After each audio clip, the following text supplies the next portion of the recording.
Born again after the Crown War in the world of Torell, Born became an arcane, self-made system chips, deduced magic, and piloted the floating city in the dangerous continent of Ferenc. It has become the most dangerous keywords of the novel. This mage is very dangerous without pop-ups. This mage is very dangerous. Download the complete set of TXT, This mage is very dangerous. Read the latest chapter. Chapter 1. Crossing. You are listening at Novel Full.audio. Chapter 1 Crossing Felon Historical Chronology 3859. There are 7 fishing villages by the seaside in an inconspicuous place in the northern part of the continent of Ferenc. At first, in order to resist the annual raids by orc bandits, the fishermen decided to form an alliance and provide mutual assistance. For this reason, the shaman of Giles, the Great Ness, also created a new calendar to celebrate the birth of the alliance. A new country was established from the 7 sworn villages, and this consortium was named 7-Ton. The founding era begins. At that moment, great joy dominated 7-Ton, and people celebrated the first step towards civilization and praised the wisdom of their leaders. Not long after, the great Naze king changed the country's name to Naze Royer, meaning the land of Naze. He extorted money from the people, causing people to worry that Naziriel would collapse. Amidst resentment and constant calls for resistance within the alliance, people expressed great concern for the country's future. In the year 3827 of the Ferenc calendar. Finally, a poisoned dagger declared the end of the rule of the Great Naze 512 years later, in the year 3315 of the Ferenc calendar. The castle of Got-Tun Iorum is located in a large forest in the southern part of the 7-Ton royal city, just a small rural aristocrat on this side. There are over 100 nobles with small villages as fiefdoms around 7-Ton. Viscount Got-Tun has a young son named Born Iolem, and many people privately call him a low-willed child. Not long after the news reached the ears of Viscount Gordon, more than 10 people were hanged on the outer walls of the castle, and no one said anything about the fiefdom.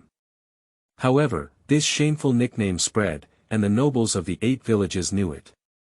This is a natural slow reaction. Even if it hurts from a fall, it will take half a day to react, and this strange disease, after seeing more than a dozen doctors, is helpless. Many infants and young children are born with strange illnesses every year. The priest's magic in the temple can only treat injuries from swords, colds, fever, and other illnesses. Some medical practitioners can also treat them, and even more strange diseases can only rely on the protection of the gods. Shortly after the birth of Xiao Bowen, his mother also passed away. Despite this, Xiao Bowen still lived strong until the age of 3, fortunately his condition gradually slowed down with age. This made other joking people exclaim unbelievable, and the reputation of little Born, who was favored by the gods, spread far and wide. Viscount Gordon does not have much faith in gods. Although he is a knight, he believes more in the goddess of magic, Mistress, although it may not be a belief that will be explained later. As a person who can be conferred a title with military merit, the greater reason is that he has a good father. Count Iolem, Senior Archmage. In the castle, there is a spacious and bright room. In addition to the bed and table, the room is also covered with soft cushions to prevent little Boone from reacting slowly and falling. 3 years have passed, and little Bowen has been able to walk on his own, hardly falling, and able to communicate normally. This has made Viscount Gordon burst into tears. It's just that the body reaction is a bit slow. For example, when an apple falls from a tree, normal people can avoid it directly, but they can't avoid it. Viscount Gordon noticed that little Born liked to watch the rain and often fell asleep by the window, so he leaned his bed against the window. The chirping of birds in the morning comes from my ears. Xiao Bowen opened his eyes, stretched lazily, and slowly stood up. The 2 maids on the side waited early and skillfully helped little Bowen change into clothes. Born is a traveler, with a small body containing the soul of an adult. After experiencing the initial mystery in the womb, Born gradually realized that he had a different soul than people in this world. The memories of his past life are very vague, and he doesn't even know what his name was. He only knows that a colorful world, where steel tools can reach the sea, and a distance of thousands of miles can make a phone call with just a palm-sized box. He can also see the other person through the screen. Xiao Boen has been remembering things since birth.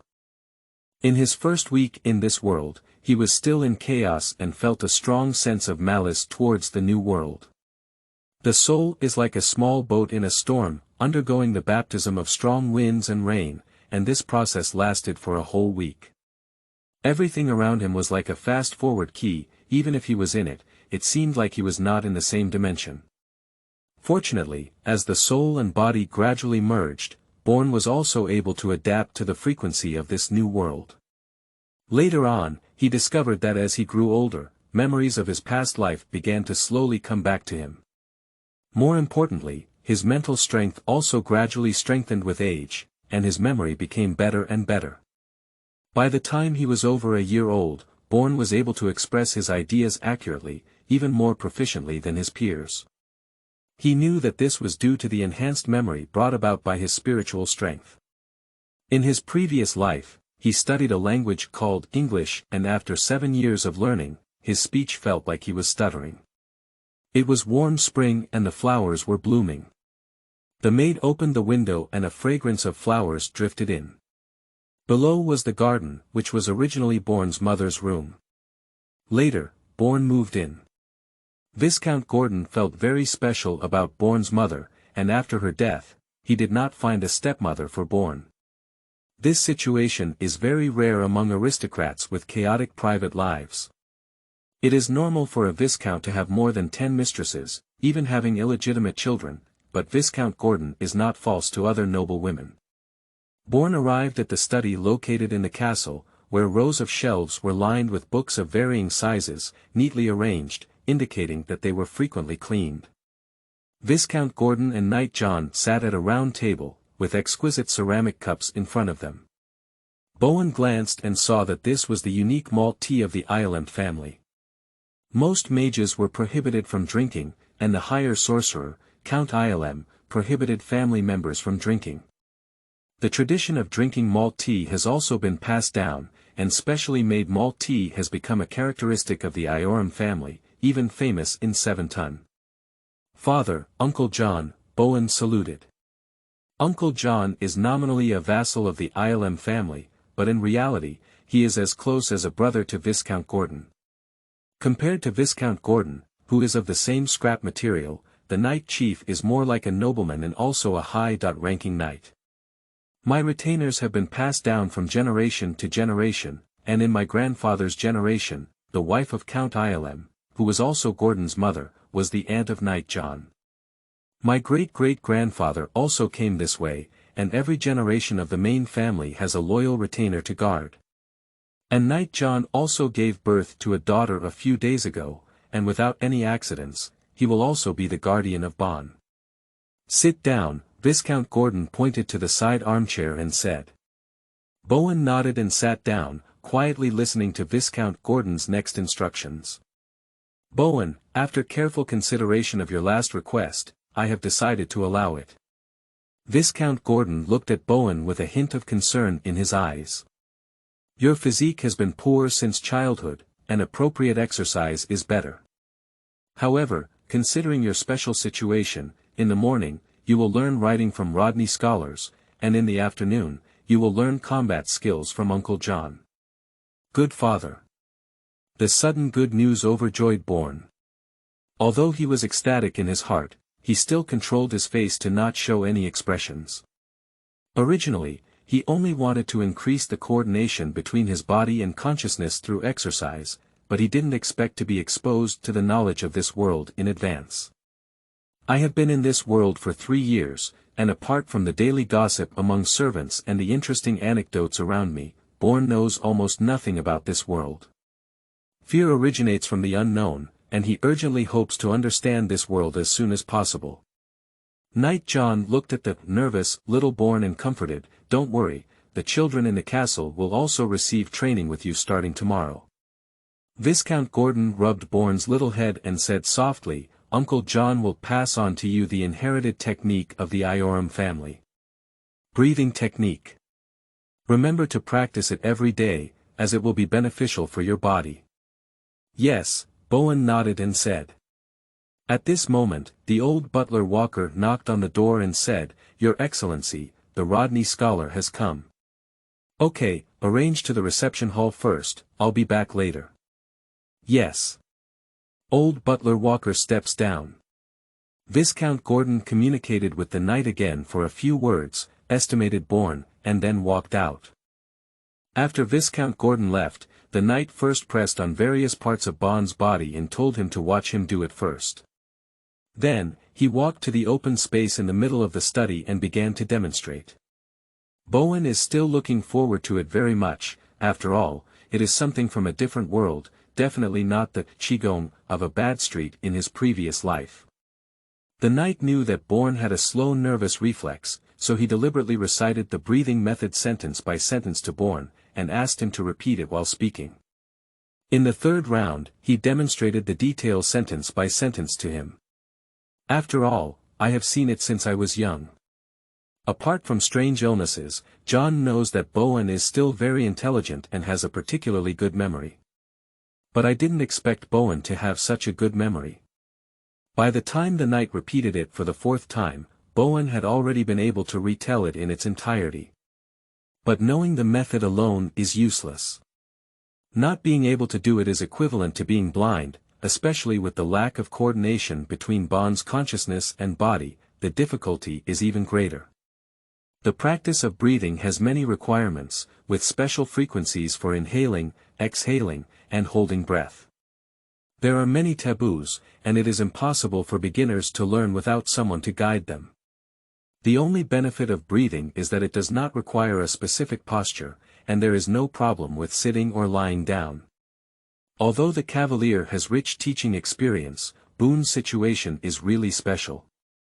Even though Boone has almost mastered the mnemonic essentials, his body is not at his disposal. This stumped him, and after thinking for a moment, the knight suddenly placed his hand on Bourne's belly. "Now follow your feelings," the knight whispered. "Okay." As soon as he finished speaking, Bourne felt that his body's control had been taken away. The knight's hands vibrated at high frequencies. Bowen is shocked. "Surprisingly, I feel that even the ups and downs of my internal organs are completely controlled." He knows that there is a distinction between high and low levels of professionalism, thinking it's just a matter of combat effectiveness. However, when he looks at the knight leader quietly, he never expected his strength to change so much.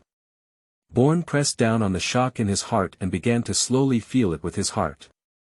At the end of the third session, the knight's entire body had already emitted white heat. Bourne blushed and felt grateful in his heart.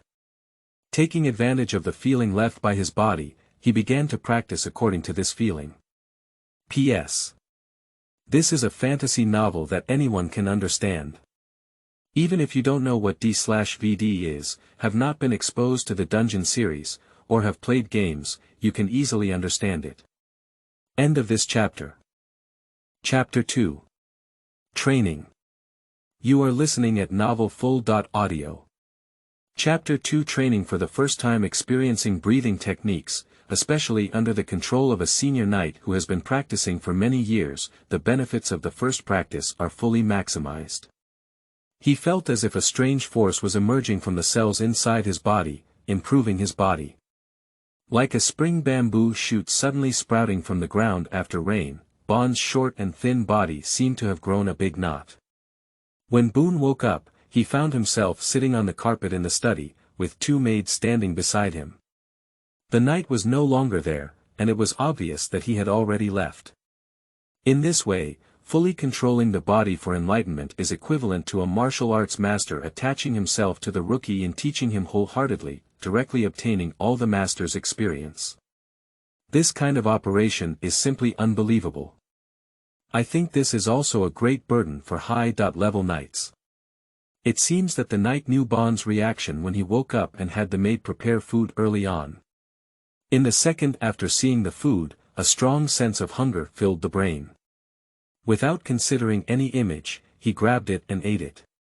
For the first time in history, Bourne felt that the food in this world was so delicious. His stomach seemed to have used spatial magic, expanding several times. In the surprised eyes of the maid, Boone ate 3 servings of food. Feeling as if his stomach was bottomless, Bowen realized that people could be so hungry, as if every cell was shouting. The food in the stomach is quickly broken down by stomach acid and converted into nutrients that are absorbed by the body. After eating about 7% full, Bourne stopped. He knew that after experiencing severe hunger, he couldn't eat too much immediately, as it would not be beneficial for both the stomach and the body. Although the breathing technique has stopped, strength is still slowly emerging from all over his body. Long-term weakness makes him enjoy the feeling of having power, and Boone feels that this change in his body may last for a period of time. At this moment, he realized that his body was covered in a lot of dirt, sticky and even bloodshot, which was not only uncomfortable but also disgusting. Under the maid service, Bowen quickly changed into clothes covered in dirt, and then changed 3 buckets of clean water to thoroughly wash away the dirt.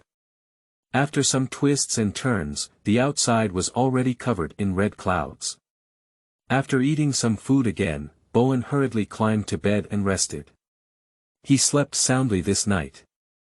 The next day, just as dawn broke, Bourne woke up early. The feeling from sitting in bed was no longer weakness, but genuine strength. I clenched my fist and jumped up on the bed, feeling overjoyed. Previously, he couldn't do such movements and would fall directly in place, but now that his consciousness and body nerves are almost synchronized, he can already do some complex movements. I didn't expect breathing techniques to be so effective. At this point, I immediately sat cross-legged on the bed and began practicing the breathing method. But after stumbling and practicing, there was almost no change. He knew there was something wrong, but he couldn't change it. Whether it was the abdominal muscles or internal organs, he couldn't achieve almost complete control like the night. At this moment, Boone also recalled some chaotic martial arts qigong and Taoist guidance techniques that he had seen online. Can we give it a try? No way. Bourne immediately denied his thoughts, not only because the information in his memory was incomplete, but also because he didn't know who made up and spread it online. What should he do if he became disabled through his own experiments? After a while, the maid came in. He was used to having someone to serve him now. Previously, he couldn't do it himself, but now he doesn't want to do it himself. After changing into a luxurious white outfit, washing up and having breakfast, the guard led Bond to a room in the castle. This place has been organized into a classroom, and there are already more than 10 students sitting in the back. These are all children from the castle, selected layer by layer. Before coming, I was told by my parents how precious this opportunity is, that I can step into the literacy class and my identity will not be too bad when I grow up. And accompanying the Crown Prince to study may only be this time in his lifetime. Without any accidents, Bourne is basically the heir of the Ilem family, and the next batch of courtiers will also be among them. Poor children who have been in charge of the household early on will not have lower intelligence and emotional intelligence if they are selected. They will stand up and salute as soon as they see Bourne come in. Bond glanced calmly, mostly older than him, with a minimum age of 5 and a maximum of 11 or 12. At the front is the podium, and next to it is Bond's seat, where status determines everything. All of this is centered around serving Bond, while others are just additional accessories. At this moment, footsteps came and an old man with gray hair walked in, dressed in scholar attire as if he were a knowledgeable old man. The old man walked to the podium, and the waiters behind placed some books and parchment on the edge of the podium. My name is Rodney, and I am a scholar. I was invited by Viscount Gordon to be your teacher, the old man said with a stern expression. Everyone stood up and saluted. Everyone sit down, let's start class now. If you have any questions, you can ask me directly. Rodney gestured for everyone to sit down, and the last sentence was to look at Bowen, knowing that he was the real gold mine. Today's first class, we will learn. Time passed by day by day. At the beginning, I learned to read every morning under Rodney's guidance, and then practiced writing dialogue. Only then did Bowen realize that besides the common language used by the common people, the nobles actually had their own set of noble languages. Bowen's heart was so scared the wicked aristocratic class not only has social hierarchy, but also has its own set of languages. In the afternoon, Boone also needs to learn aristocratic etiquette and necessary artistic cultivation, including etiquette such as dining etiquette, gathering etiquette, public etiquette, and scenario simulation. For example, in a formal meal, it is important to accurately and sequentially use knives, forks, and spoons to finish the appetizer, main course, and desserts, and to ensure that if there is a sudden need to leave the table during the meal, how to maintain elegance without being impolite. Appreciating and learning art can be a lot of trouble, but Bourne knows that to enjoy the benefits brought by this class, one must also abide by the rules of this class. The remaining time is spent learning combat skills with the knights, while the other children have other knightly professors. Regardless of age or physical strength, Boone is temporarily taught by the chief knight alone. The basic movements of cross swordsmanship include horizontal slashing, vertical slashing, direct stabbing, and oblique slashing in coordination with footwork. Forward, backward, sliding left and right, dodging the eyes of high-level warriors are very sharp, and they stop practicing breathing techniques almost when they reach the limit of their body and will. In the first few days, the cavalier had to practice auxiliary maneuvers on the side, and it wasn't until the 8th day that Bowen could barely complete the exercises on his own. And with the passage of time, Boone's amazing memory talent also shocked Rodney. Other people only learn the normal common language, while Bourne has to learn 2 languages.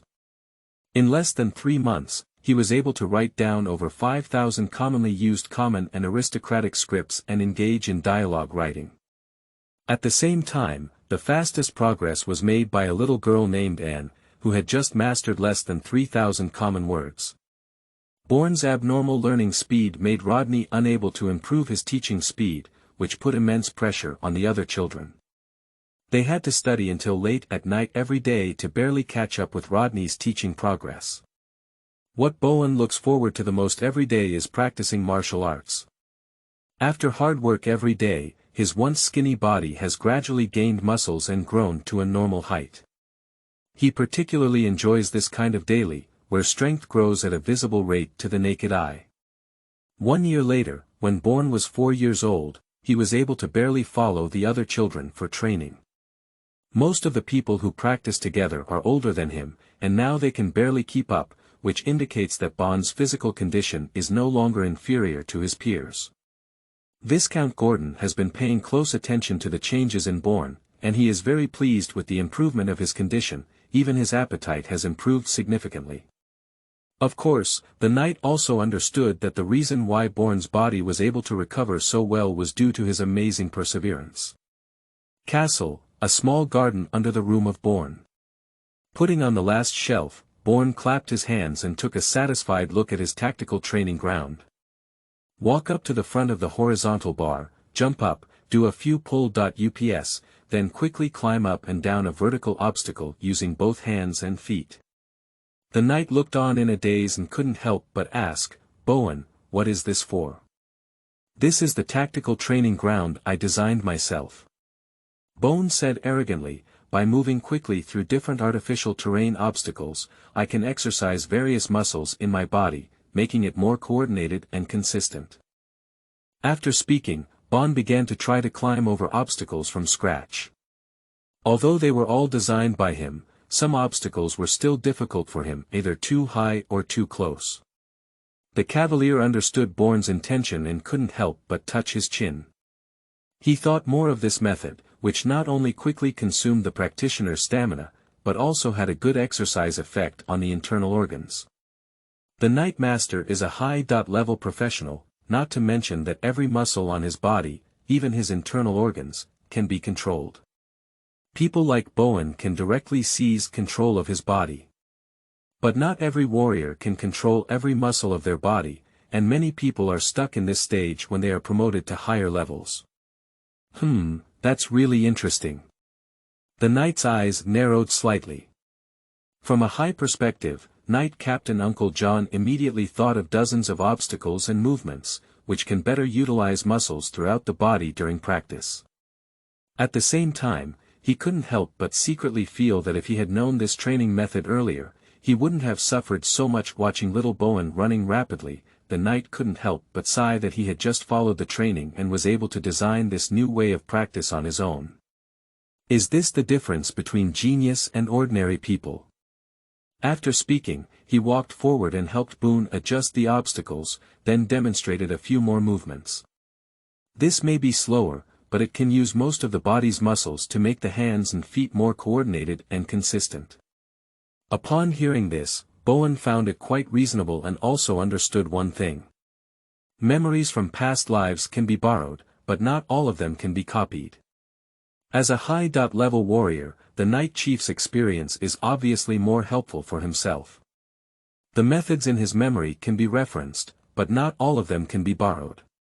Afterwards, after waking up in the morning and completing his martial arts practice in the afternoon, Bon would perform reinforcement exercises here in the small garden. And the knights will also come over to check on Bon's practice, and instruct him to practice breathing after each session to prevent any potential injuries. End of this chapter. Chapter 3. Abel Torrell. You are listening at novelfull.audio. Chapter 3. Abel Torrell. The castle pays Rodney scholars a salary of 2,000 gold coins per year, which is a huge wealth for commoners, equivalent to around 80,000 renminbi. Bourne learned from a side view that Rodney scholars in 7-ton taught aristocratic heirs more than this amount of gold coins per month. The title of scholar is a term used to refer to knowledgeable individuals, who have more influence in the common class than in the aristocracy. Rodney was taken care of by the Earl of Ilm when he was young, which is why he came to this small place in the countryside. Count Ilm is a high-level arcane master, also well-known in 7-ton, and one of the vice-deans of Giles College. Bourne didn't know if there was a difference between this sorcerer and the one he remembered, but he probably belonged to the category of mages, and he didn't dare to behave too outrageously. After creating a small training ground, he worked hard to pretend to be a pseudo-genius. Besides working hard to exercise, I also hang up other children while studying, try to behave more like he should be at this age, and when Bourne learned about a mage grandfather, he dared not make any strange moves anymore. This is a real world, not a stupid novel. Don't treat others like fools, everyone has their own independent soul. Occupying someone else's child's body, saying things that are different from others all day, and doing things that are not appropriate for their age, is not openly telling others that this child has problems. Being burned or hanged to death is indeed a situation where the devil is possessed. Bourne dare not bet that those ignorant civilians will rush into the noble's castle and pull him out to be burned. There are extraordinary and powerful beings, and whether their souls will be extracted or even their memories will be burned for tens of thousands of years in a locked place. There are many stories and movies written about them, and Boone doesn't want to gamble on this possibility. Rodney is really happy and distressed. What makes him happy is that not only does Bowen understand everything, but he can also draw lessons from other situations. This is the mood of every teacher who sees a student with excellent academic performance. What is troubling is that from his perspective, it can still be roughly seen that Bourne has a talent for casting spells, and their relationship is destined to be limited to teachers and students, rather than apprentices. So, start learning elf script from today, Rodney said. Bond's eyes lit up instantly. Elves. It seems that elves are usually standard equipment in other worlds. I don't know if elves in this world are the same handsome and beautiful as those in his memory. Last week, Rodney notified us that the teaching progress of the Common Language course would be delayed so quickly. Rodney didn't want it either, but unfortunately, Boone learned too quickly. He could only turn a blind eye to the gruesome gaze of other students, and Bond was his main teaching object, while others were just incidental. There is no such thing as committing crimes or advocating fairness and justice in novels. In this world with strict social classes, even secretly discussing behind the scenes is a serious crime. If discovered, not only will one be executed, but it may also implicate family members. The corpses on the outer walls of the castle inside have not yet cooled down, and the scene at that time is still vivid in their minds, and the reason for hanging them is only behind the scenes, discussing the strange illness of born. It's good to be able to learn along. Professor Rodney has taught many nobles, and most nobles are extremely strict about the dissemination of lower-level knowledge. Even many noble servants and tenants are not allowed to read. Write a few sprite words on the blackboard at the back, then point to one and say, "True elf script will be more beautiful," and there are several ways to write it in elf script. Rodney asked Boone to watch for a while before continuing. The two most classic and commonly used types are also the most commonly used among the aristocrats of the human empire. This is the Kunya elf font, he said, pointing to another one. This is the Sinlinda elf font. To learn Elven script, we need to talk about the development history of the Elven tribe. In addition to the common language, human writing has also been largely improved on the basis of Elven script. After all, we humans do not live as long as Elven tribes and have exquisite research in various skills. Rodney also began to enter a state of immersion. As long as he talked about what he was good at, he would immerse himself in his own world, and he would not be able to come back to his senses until he finished speaking. As Rodney slowly narrated, everyone was mesmerized and immersed in their longing for elf culture. At this moment, no one noticed that Boone's face was getting worse and worse. After the War of the Three Leaves, Manor Tower became the center of art and advanced magic for all elves, and also a place that scholars of all races on the entire continent aspired to. At the peak of the Elven race, the first civil war broke out, known as the Crown War. During this period of war, the elves fought against each other, and all the elves were involved in it, affecting many countries and races. Later, a dark disaster occurred, which destroyed the Maelai Tower and left a scorched earth in the supreme wilderness. The specific reason for this is unknown. Rodney's face showed regret and his expression was filled with longing for Manor. I once read some descriptions in unknown notes that people can joke about, saying that our continent was originally a complete and huge land. Rodney wrote a few words next. In elf language, it also means only land. Nowadays, most human countries also use the term elf because the throat of elves is slightly different from that of humans and is more slender, making it difficult to achieve the same pronunciation as elves. In elf language, the pronunciation of this word is Fei Luan. When Rodney said this sentence, Bond's mind exploded with a bang. My face turned white with a brush, my teeth kept trembling, and I was sweating profusely. Rodney, who was close, immediately realized something was wrong and asked with concern. Bond, what's wrong? Is there anything uncomfortable? No, nothing serious, Teacher Rodney. Bond grinned and forced out a smile. My stomach is a bit uncomfortable today, maybe I didn't rest well yesterday. How about we stop here today and take a break first, Rodney said. Okay, Bowen immediately stood up and bowed, thank you for bothering you. After speaking, he quickly walked out of the classroom. Rodney looked worried as he watched Boone leave. The guard outside the door looked at Bond's expression in surprise, somewhat puzzled. In less than 10 minutes, Bourne's situation reached the ears of Viscount Gordon. Hurriedly asked someone to notify the doctor, worried about the recurrence of the old disease, so they hurriedly arrived at Bowen's room. I saw Bourne lying in bed, looking at them in surprise. Viscount Gordon looked closer and found that he was only pale with no other symptoms. He breathed a sigh of relief. Bourne immediately realized that the situation had scared Viscount Gordon just now, and his heart couldn't help but warm up. It's okay, it's just an upset stomach. It's much better now.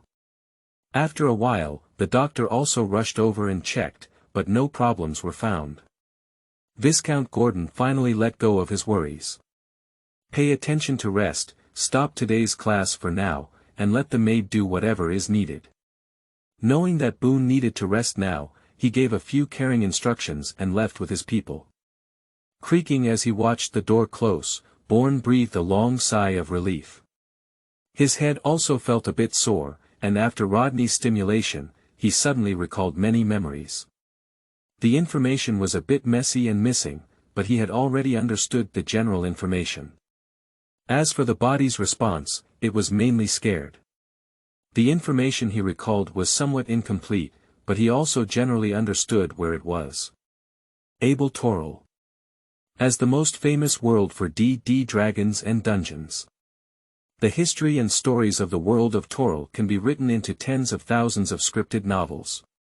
The beginning of a fantasy world, as a board game that transforms character playing into world.class.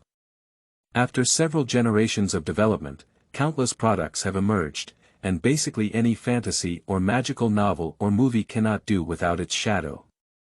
If one sentence is used to describe this world, then half-gods are as many as dogs, and witches walk everywhere. As the starting point of all fantasy magic in the multiverse world, it seems that Bourne can understand why this world is filled with malice towards him. Every traveler is a destroyer of history, and no world welcomes a traveler who is familiar with their own world. The butterfly effect is not just talk, any small change will cause the history of the world to deviate from its original trajectory.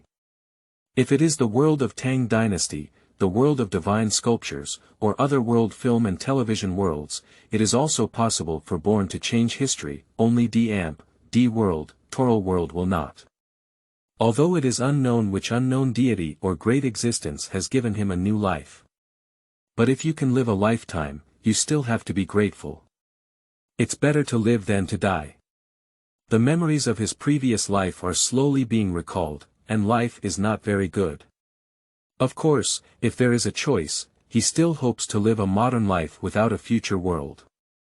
Parallel time and space can be used, copying books, singing. Even if modern times are not good, ancient times can still muddle through life and live a peaceful life with a few beautiful confidants. But now throw him into a world of swords and magic. Still the most irregular, chaotic and illogical world of Ferenc. Don't talk about changing the world, this is simply a cool rhythm. It's completely in hell mode, cool doesn't matter. If the soul can go back after death, it's okay, but I'm afraid I'll still be in this world after death. Yes, every intelligent creature or person in this world has a soul. A devout person's soul can enter the kingdom of gods and immortality after death. How could a young person like Bourne living under the flag of the 5-star red flag in a new society possibly believe in gods, even if they start believing now? Where would there be a devout heart? If he dared to recite the names and taboos of the gods would probably directly punish and kill him. Due to the lack of memory, he was not clear about the difference between fanatics, believers, and pan-believers at this time. The greatest possibility is to be stuck on the wall of the unbelievers or fall into the abyss of the Styx after death. This world is so disgusting. Without faith, one cannot even die. When one's soul ascends into the upper space and is caught, it will be like a brick sticking to the wall. This place is called the Wall of the Unbelievers by the multiverse.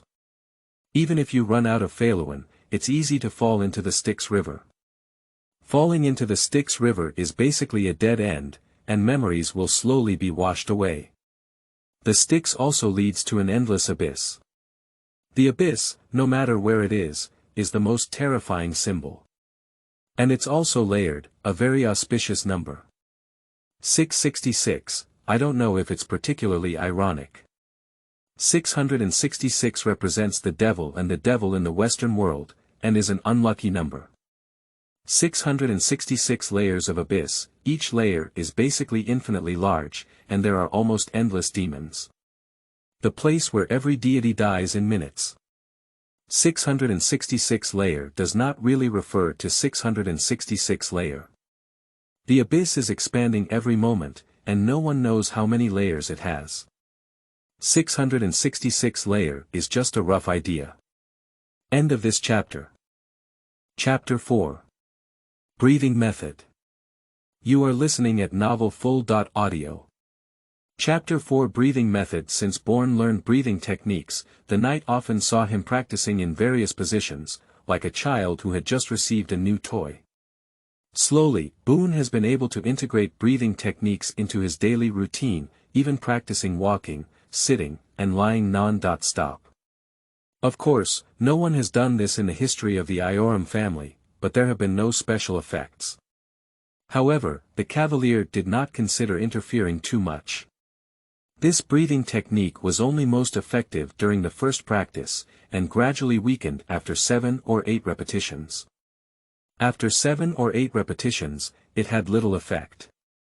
The elders of the ILM family will make the most of their breathing techniques, including his daughter Sisley, who will do the same 2 years later. After all, in this world, the premature death rate of children is too high. As long as they are descendants of a family, they will be taught breathing techniques at the age of 2 or 3. As long as there are no major accidents afterwards, some minor illnesses, disasters, colds are unlikely to occur. This is also the secret inheritance of the ILM family, and Bon only found out later, which left him stunned. This is more like black technology than getting a bunch of vaccines. Indeed, the development of history is astonishingly similar. Although the world of Torrell has gone through tens of thousands of years of development and has become extraordinary, some behaviors are always the same. In fact, any family with a long history of inheritance will have some methods to protect their descendants. The dew from the mother tree of the elf tribe. The tree of life can also ensure that offspring grow up healthy and disease-free after taking it. After crossing time, the spiritual power is strong, and the adult soul brings great burden to the young body, especially since childhood, the brain develops faster than the body, and nutrition is basically supplied to the brain, making the physique even weaker. He is also more sensitive to his body's sensations, and after practicing breathing techniques, he vaguely perceives the flow of air in his body. Qigong. Internal skill. This excited Bon very much, so he approached the knight and asked. Of course, he wouldn't naively think that he would have such a feeling. "Oh, did you feel the qi so quickly?" said the knight, somewhat surprised. "It seems that our little Born has a very sharp spiritual power. Count Ilm and your grandmother have similar situations, and it seems that you also have excellent talent as a spellcaster." Viscount Gordon was very happy because he had a similar experience and was later tested to have the talent to become a spellcaster. However, as a naturally detached Viscount, he couldn't stand the boring magic learning. His talent was just a knocking brick. He could endure loneliness and focus on studying to go further. In the end, he reluctantly gave up. Basically, as long as the mental strength is slightly better, one can feel the qi flowing in the body, but it only plays a role in strengthening the body and has no other abnormalities. The traveler's broad vision and thinking made him feel extraordinary, especially the moon-shaped emblem of the Ilm family, which made Bon speculate that it was related to the inheritance of martial monks. Born began to insinuate. Martial monk. The knight touched his chin for a moment, thought for a moment, and said, "Are you referring to the Guardians?" The monasteries are located in the remote mountains or deep forests with few human traces. In order to prevent wild beasts from invading, some monks also master some advanced skills. It is said to be very mysterious, but of course, some people call them martial monks. Is it gone? Born was surprised and asked, did the monastery disappear and the monk also decline? It's gone, at least not in our country anymore. It seems like there is still a legacy in the Far East, said the knight with a serious expression. This belief is related to the spread of religion, and do not touch it when it comes to deities and religions. Okay, I understand. Bowen nodded to show understanding. I am very puzzled in my heart. As one of the basic professions of DD, the monk has disappeared from Nisr. Can we further elaborate on this? Did Rodney mention it? He's such a knowledgeable scholar who even knows this. Since he hasn't explained it to you, don't inquire too much. After rubbing Boone's head, he went back to see little Sisley. Damn it. If I remember correctly, in the setting of DD, the monk is based on Eastern culture and is somewhat similar to an elf druid.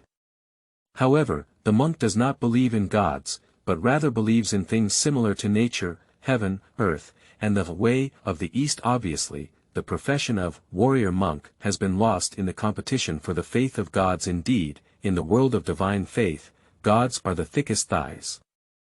Even Count Ilm, the grandfather of Born and a high sorcerer, would believe in the goddess of magic, Mistress.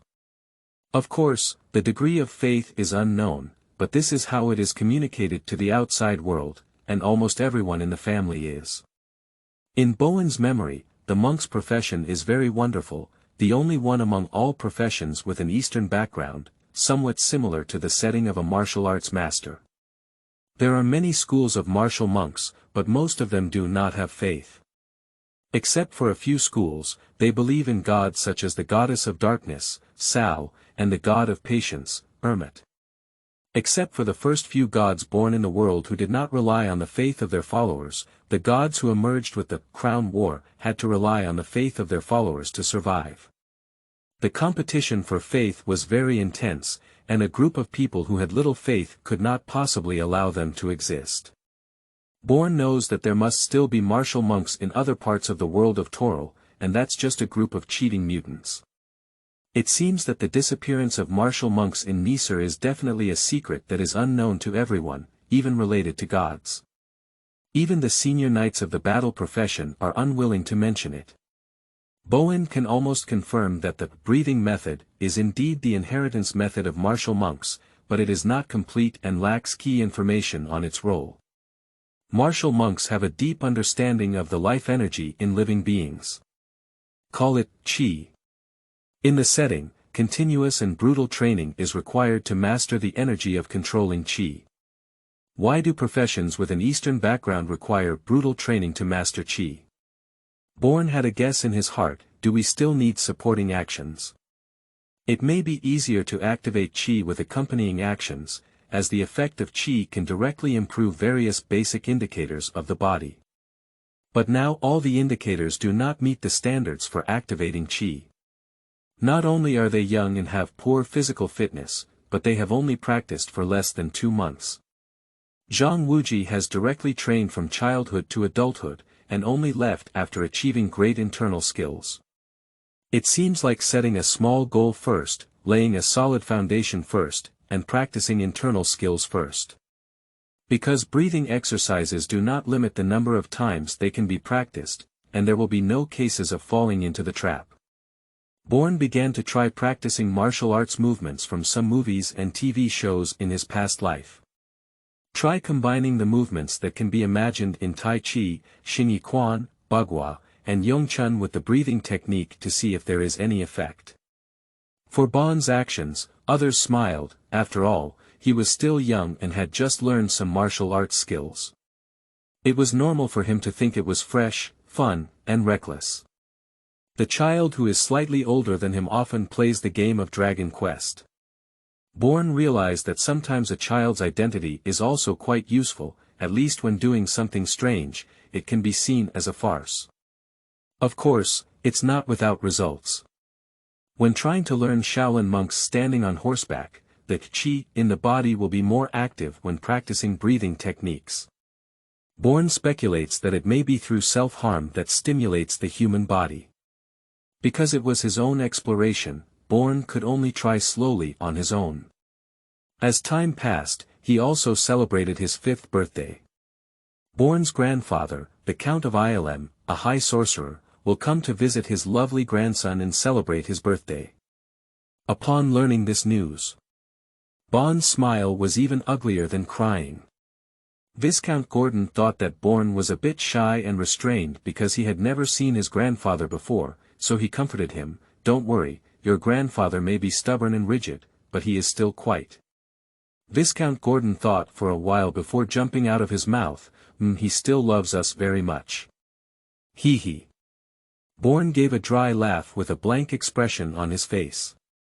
Viscount Gordon felt a bit embarrassed, so he asked Born to prepare and welcome his grandfather's late arrival tomorrow. After speaking, he hurriedly left.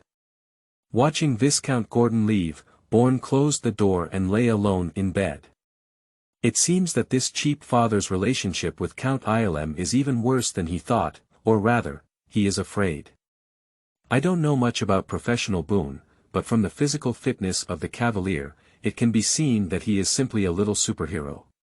Jumping 7 or 8 meters high, the watermelon-sized stone in his hand was like a shell, just two different species from a normal person. The higher the level of life, the more difficult it is to conceive offspring. Advanced professionals have actually begun to differentiate themselves from normal humans, and even hitting some special targets will not immediately die. High-level mages deal with magic all year round, and their bodies are infected by magic, with a low probability of having offspring. Of course, low probability leads to high returns. The higher the life form, the more excellent the offspring will be, and Viscount Gordon has the talent to cast spells. Although Bon has not tested it, it is still certain.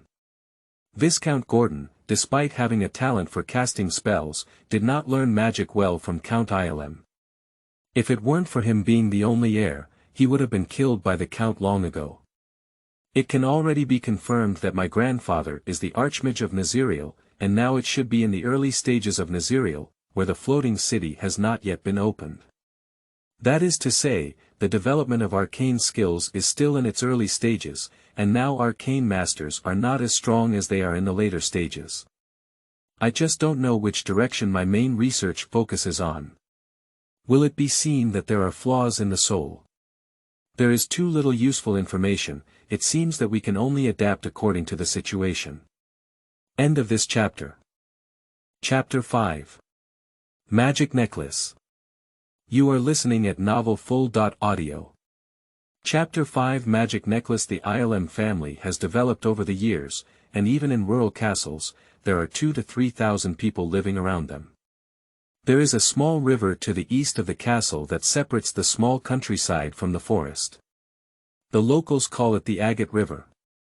To the west of the river is a flat plain with a radius of over 30 kilometers, all belonging to the territory of the Ilm family.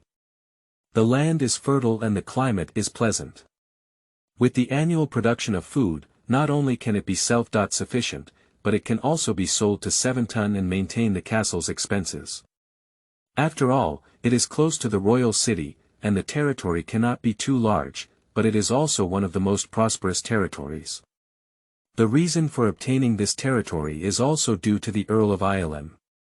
40 years ago, humans were still learning magic from the elves of Yellen, and both the architectural style and cultural atmosphere were biased towards the elves. Many reliefs and decorations in the castle have a strong elf style. Until 7 Nezrists discovered 100 scrolls in the ruins of Erifanda in the Far Horn Forest. The scroll is golden in color and records a brand new magical technique. This is one of the most significant moments in the history of Naziriel. That year, these 7 humans were referred to as discoverers by later generations, who were unaware of the significance of excavating them. As the discoverers explored the realm of ruins, there was an ancient ruins among them. It seems that there used to be a race perched on the wall as if walking flat. The chairs and the furniture they use tell people that these animals have more than just 2 legs. Possibly multiple times that number. The discoverers searched through this dilapidated building inside and outside, hoping to find some valuable goods to sell. But when he discovered the golden scroll, they realized that the value of what they had discovered was far beyond the money they could exchange for. So he brought the scrolls back to Naziriel and had the spellcasters study them. These 100 golden scrolls are actually divided into 2 sets, with 50 scrolls in one set. One set looks much older and dimmer, and it records the production of magical items. Later on, these golden scrolls were also known as color-resistant scrolls. A few years later, the spellcasters of the Nezrists discovered that the magic runes and techniques recorded on the scroll were more suitable for humans to cast and had stronger magical powers. At this point, humans were no longer satisfied with the magic bestowed by the elves and hoped to master this magical power on their own, so they quickly gave up the magic taught by the elves. A few years later, the spellcasters who mastered the new magic had a completely new name. Arcane. A carriage slowly came over from the stone bridge over the Emerald River. The carriage is printed with a unique moon-shaped logo. The welcoming procession outside the castle was solemn, with flower flags planted on both sides of the road. Knights and guards wore bright armor early on and stood on both sides of the road. When the carriage passed, they raised their 45-degree-long halberds high. Viscount Gordon stood at the city gate with the knight captain. The coachman skillfully drove through the middle and arrived at the city gate, where the carriage stopped. With one hand holding onto the handlebar, the people inside the carriage stepped out, and Bon, who was standing behind, finally saw his unmasked grandfather. A middle-aged man with slightly white hair, with a 6-point resemblance to Viscount Gordon in appearance, dressed in noble attire, with a well-proportioned and upright figure, and a green stone floating above his head. It's a bit different from the messy beard and the old wizard holding a tree-root staff that Bourne imagined. I couldn't help feeling a bit disappointed in my heart. Bon didn't expect that his movements would also fall into the Count's eyes when he was slightly distracted. "Father, the banquet is ready." Viscount Gordon approached and said. "Okay." The Count nodded and led the way into the castle. The next step was to have dinner, and due to the arrival of the Count, the atmosphere became much more serious than usual. Bourne was hungry all morning and had already been dizzy. Soon, he couldn't resist and grabbed the food and stuffed grilled meat into his mouth. Gordon watched as he wolfed down the juicy food, unable to help but cover his face. He had lost all his usual dining etiquette. I took a sneak glance and noticed that the Count was quietly eating his food, with an elegant posture and almost artistic demeanor. He didn't care about Bourne's eating habits. I couldn't help but breathe a sigh of relief. In fact, he puts a lot of pressure on the Count, otherwise he wouldn't have run to the countryside in the bustling royal city. When Bourne was 7% full, he unconsciously began to use his breathing method to digest the food. Then, he couldn't help but pause his fork in his hand, and a layer of cold sweat oozed from his palm and back. In an instant Bourne's pupils shrank slightly, and he couldn't help but show a look of shock. He then tried to control his facial muscles and maintain a smile. As soon as he lifted his head, he met the eyes of Count Ioram. The Earl, who was meticulous in his smile, showed a rare smile and nodded at him before continuing his elegant meal. The Count Gordon beside him looked even more delighted and whispered, "Steady." After the banquet, Boone was completely dizzy and didn't come to his senses until he returned to his room. "What's going on?" "Winning the heart is like a stormy wave, my back is wet, not only thinking about the messy things, but also forgetting all the dining etiquette. The prudence cultivated over the years also directly removes the guard." At this moment, the Count's gaze flashed through his mind as he got off the car. At that time. It should be a magic similar to mind mist and hypnosis, damn it. It's worthy of being Neser's arcane. It shouldn't have been careless. Fortunately, out of caution, Bowen only revealed some of his true nature, and the identity of the interloper cannot be revealed. These arcanes are not considered ferocious, and Bowen suspects that if he were to reveal his identity, his soul would be pulled out and sliced lightly, possibly leading to the reverse positioning of the earth in the previous life along with the connection of his soul. However, what I didn't expect was that the breathing technique actually broke the Count's magical effect. It seems that this breathing technique has some inevitable connection with the monk. In the setting of DD, the monk, as a master of unarmed striking skills, not only can strengthen an individual's three sides with chi, but also has the effect of breaking demons. He can basically tear most professionals of the same level without wearing equipment. 3 dimensions. Strength, agility, and physique. It's rare to see a legend that can be turned into a Father's B, transformation, T, state. Night is about to fall, and the sunset in the sky ignites flames and clouds. Castle study. Bourne saw Count Ioram again, with Viscount Gordon standing on the side with a slightly unhappy expression on his face. The Earl's anger remained lingering, indicating that communication between the two was not very good before Bourne arrived. Bowen bowed obediently. Grandfather. After seeing Bowen, the Count's mood improved a lot and his eyebrows also relaxed a lot. He walked over to Bowen and took a few serious glances, and even rubbed his head. Bon hates it when people touch his head. Although he looks like a child, he still thinks he's an adult in his heart, big man. Although the Earl was his nominal grandfather, he did not look old at all as he was a high-level arcane, and standing next to Viscount Gordon was a mature middle-aged man. The Count seemed to notice his displeasure and immediately burst into laughter, picking up Bourne directly. Bourne had a bewildered expression on his face. Since he can walk, no one dares to hug him, and anyone who holds him will be punched and kicked by him. However, in comparison to the combat effectiveness of both sides, Bourne understood it's not very normal for an elderly person over 100 years old to have their grandson, so it's just a way to make them happy. Xiao Bowen, this is for you, just treat it as your birthday gift. The Count took out a necklace in his hand. The necklace is a yellow gemstone, and Bourne has a good eye for it. He can see the radiance flowing within the gemstone. Magic jewelry. Viscount Gordon also showed a surprised expression, indicating that his value was not low. No, Bourne turned his head and pointed to the green stone on the Count's head. I want this. Haha, that's not enough. Bourne is still young, if you want to become an arcane master's grandfather, I'll give it to you. What is an arcane master? Bourne tilted his head and asked with confusion. The sorcerer is a symbol of wisdom, who understands all things in the world, pursues truth, and is the most powerful group of people, the Count said. The most powerful.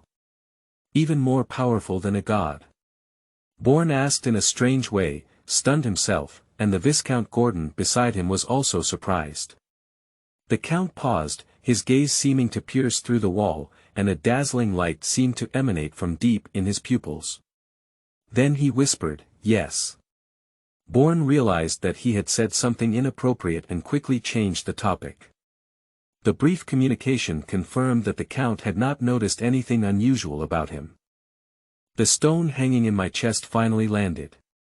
At this point, the essence of the play is online. Bourne began to pretend to be silly and cute, hoping to pick up some good things from this cheap grandfather, while the Earl's laughter occasionally came from the study. Not long after, the old butler Walker knocked on the door and came in. Master, the party is ready and all the guests are here. We can start now. The Count nodded. The afternoon banquet is to welcome the Count, and the evening party is the celebration of Bourne's birthday. The social interactions of nobles involve various banquets and gatherings, and of course, their titles vary greatly. When the rural nobles around heard of the arrival of the Earl, they all took the initiative to come and celebrate Bourne's birthday. The Earl is the Vice Dean of Giles College, and they all wanted to take the opportunity to brush a familiar face in front of the Earl. Bon sneered, why didn't he see anyone a few years ago? The whole party revolved around the Count and Viscount Gordon, thinking that the mages were a group of difficult people to interact with. Unexpectedly, Count Ialem's surprisingly good speech led everyone to try to build connections. Bourne didn't like such an occasion, so after showing his face, he sneaked back into the room. Take out the magic necklace, your sharp spiritual power can feel a powerful force inside the necklace. Defense magic. I don't know if it's a constant magic or a one-time magic. Bourne is not yet a spellcaster, he can't feel what kind of magic is being applied to the necklace. However, being able to obtain a magical item is truly an unexpected joy. Sure enough, you can't have both fish and bear's paws at the same time. You might as well lose some integrity. End of this chapter. Chapter 6. Enlightenment. You are listening at novelfull.audio. Chapter 6 Enlightenment. Breaking through the bottom line may only be the difference between 0 and countless times. When Boone relied on being cute and then rose from the Count, well, my grandfather held a magic bag in his hand. How fragrant. Grandfather, what is this? Bourne asked in a milky voice. Oh, This is a magic package, you see. Grandfather looked at Bon with a kind expression on his face, picked up a sword from the nearby guard, put it in, and weighed it in his hand. Wow! That's amazing. Boone's eyes lit up and he brought it over. It's not heavy, it's quite light, my little hand reached in and out, there is quite a lot of room for development here.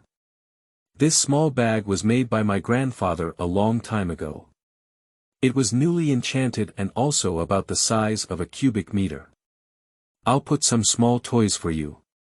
It turned out to be my grandfather's original work, which should have an unusual meaning for him, so I still don't want it, Born directly pushed to the Count. The Count was very happy and smiled a few times. It's okay, it's not much use to me now. I'll give it to my little Born. After speaking, he gave a kiss to Bowen. Viscount Gordon was watching from the side, pursing his lips. He could clearly tell the details of this little bunny. Thinking of myself in my heart, I feel heartbroken. I have been at odds with the Count since I was young, and I have been playing the opposite game. However, I have been beaten up many times without taking advantage of it. Bourne glanced at Viscount Gordon and ignored him, continuing to study the magic package. It is said that the package is actually only the size of 2 palms, made of unknown leather, and should have applied constant stretching spells and other magic. Bond's little hands felt as if they had shrunk even smaller. Very interesting. Pick up the book and put it in and play with it. The Count looked at him with a doting expression as he occasionally put things in and out. Suddenly, Bourne looked up at the Count with hope and said, "Grandfather, can you teach me how to do it well? It's so amazing." Upon seeing the situation, Bowen took a long time to lay the groundwork before speaking up. The Count paused and picked up Bourne. "It's difficult to make magic. You need to become an arcane first." "Okay, I also want to be an arcane master, ha ha ha." Becoming an arcane master can be very difficult. First of all, you need to have a curious heart, endure loneliness, and focus on studying. You also need to learn a lot of knowledge, and you can't just play anymore. The Count spoke seriously to Bon. Bourne seemed to be infected by the Count's words and fell silent for a while. Viscount Gordon also nervously looked at Bourne, who had experienced such a situation when he was a child. Viscount Gordon didn't want to speak directly, to become a powerful knight and a hero. Marry the most beautiful woman. This kind of question and answer that directly touches the soul will use spiritual magic, and the subject will honestly express their innermost thoughts. The Count is in a state of impatience. But it really worked. Even though the Count kept forcing Viscount Gordon to practice magic and meditation, there was no result in the end. On the contrary, the father-son relationship was very strained. Gordon did indeed become a knight in the end, even though he was only a third-rate under the interference of spiritual magic, although Bourne has been secretly guarding against it. Learning some superficial breathing techniques has little effect on defense. This time, it is completely targeted at him. "I want to become an arcane master and become the strongest grand arcane master in history." A voice full of childishness and determination rang out in the room. Gordon's face showed a smile. The Count took a deep breath, take out a white crystal and place it on Boone's forehead, saying, "Child. Close your eyes, concentrate, and focus your attention on your forehead." Bourne could hear the Count's voice tremble slightly, as if he had thought of something. He took a deep breath and closed his eyes. It seems like time has passed very long and slowly. The room is very quiet. Bourne can even hear the breathing of his grandfather and father. Until Bourne suddenly heard Gordon's exclamation of surprise, he immediately opened his eyes and a flickering red light at the corner of his eyes.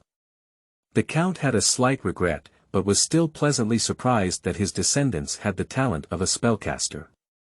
The talent is a bit low, and the final achievement may only be at the beginner or intermediate level. It's okay. As long as you have talent, you can get started.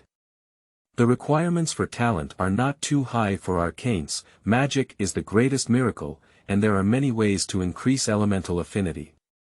Bourne felt a bit heavy on his head, similar to the feeling after staying up all night. He knew that the test just now had consumed his mental energy. The Count asked him to rest early today. After bowing out, hearing the Count's happy laughter, Bourne's lips curved slightly and his heart was also filled with excitement. It's done. That night, Boone slept soundly and had a dream. In his dream, he became a great wizard, and various magical dragons surrendered at his feet. Finally, he launched a teleportation and returned to Earth. I ordered a table of dishes at the best restaurant. Fish-flavored shredded pork, braised pork ribs, braised tofu, dompa pork elbow, 1,000-layer braised pork. Looking at the table full of dishes, Bourne swallowed his saliva and picked up his chopsticks. When Boone opened his eyes, he found himself still in bed, drooling on his pillow. I let out a light sigh and realized that it was almost dawn, so I sat directly on the bed practicing breathing techniques. This has become his habit, believing that every drop wears away a stone. Quantitative change leads to qualitative change. After breakfast, Bourne was taken by the guard to a spacious room. The Count was painting patterns on the ground, and Bourne didn't disturb him, quietly watching from the side. Even if Boone didn't understand, he could see that it was a huge magic circle, clearly a form of ritual magic.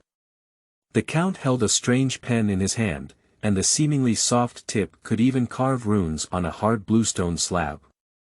Similar to the formation, there are some casting materials placed. Bourne already knew that his grandfather had a profound magical craftsmanship. In the world of Torrell, alchemists also emerged as a profession in the later stages of Nisr. At this time, magical items are very rare, and every magical item is a precious treasure. Before the appearance of the Nether Scrolls, human magical items were obtained through the elf clan. It was not until these 10 or 20 years that human magical items emerged, such as the first magical item of Nisr. The Aeon Stone. It's the kind of stone floating on the Count's head.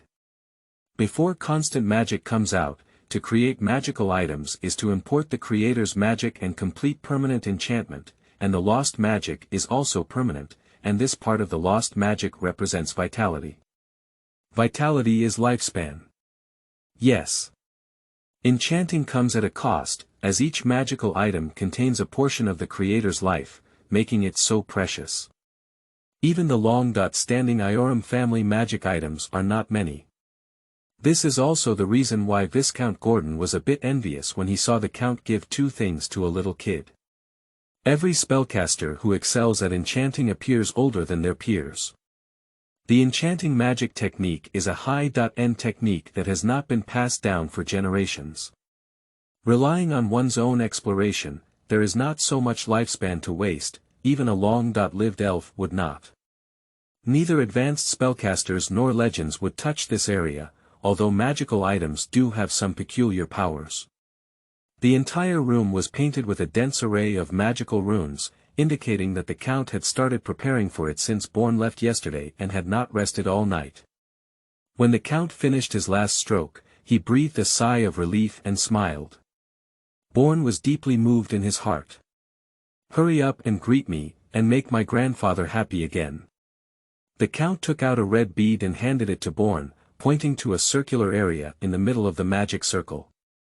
Wait and sit there, bring this elemental heart close to your chest, and it will apply erudition to you later. Today we will enlighten you, and you will embark on the path of an arcane master. Enlightenment. Bourne asked, somewhat puzzled. Isn't the caster a meditation and enlightenment magic web? When did the enlightenment begin? Isn't this a druid's trick? This is a unique inheritance of our Iorum family. My grandfather, who was also your great-grandfather, was once a powerful druid.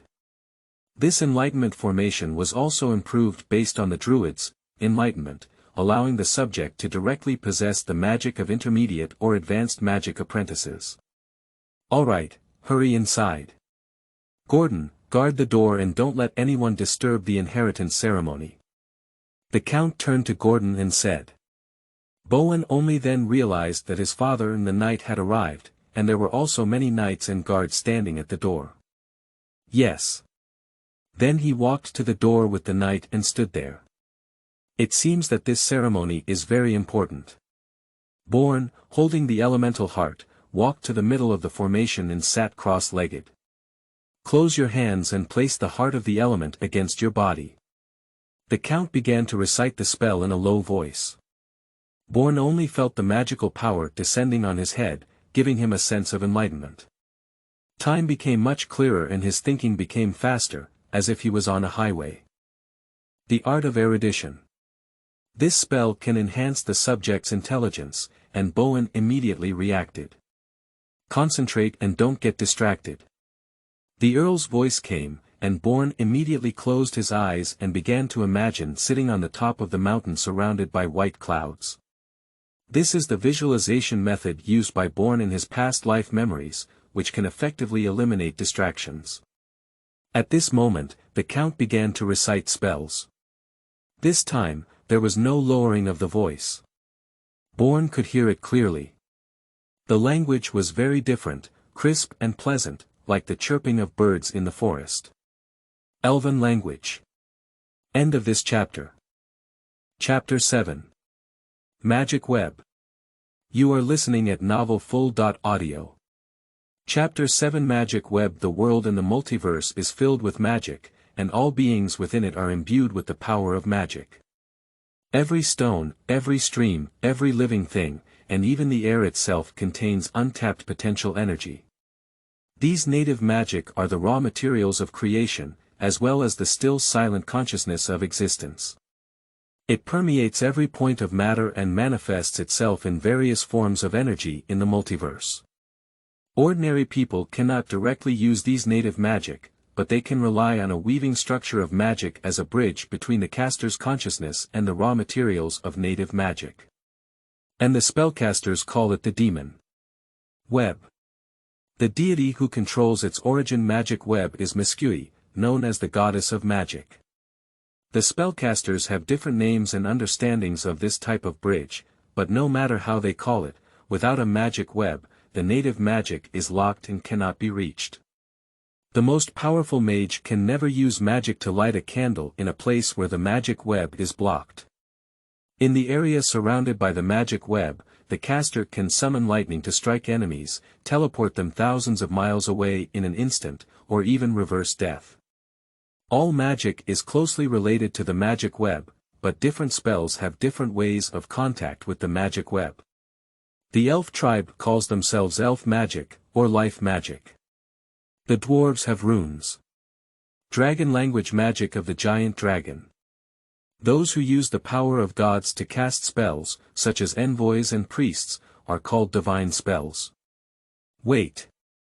To the eye, it is a vast white world, with a dense grid on the ground and a false blue sky. When Bowen woke up, he looked at the world of special effects for 50 cents, and didn't know how to roast. But also because it seemed like a false world, Bourne immediately remembered that he had been undergoing magical enlightenment before. This should be a place similar to a dream, or rather like the spiritual world of a tailed beast in Naruto. Bourne realized that he had forgotten about the real world before and instead accepted this false world. If it weren't for the absurdity, he would have touched a certain bottom line in his heart and had no reaction at all. After walking around, I almost understood the situation. With a movement in my heart, my surroundings began to change. When he realized it, he was already in a place similar to a water prison. Now there was a huge iron door in front of the water surface, with a big seal in the middle, but there was no big fox inside. Is it only matter? Bon touched his chin, his thoughts flickered, and a glass of chilled cola appeared out of thin air, constantly bubbling. It's amazing. It was simply the power of the Creator God, and he excitedly took the cup and drank it down. Is it the taste of cola or the familiar feeling? No. After drinking it, he felt something was wrong and transformed into a hamburger again. After eating it, Bowen's face turned black.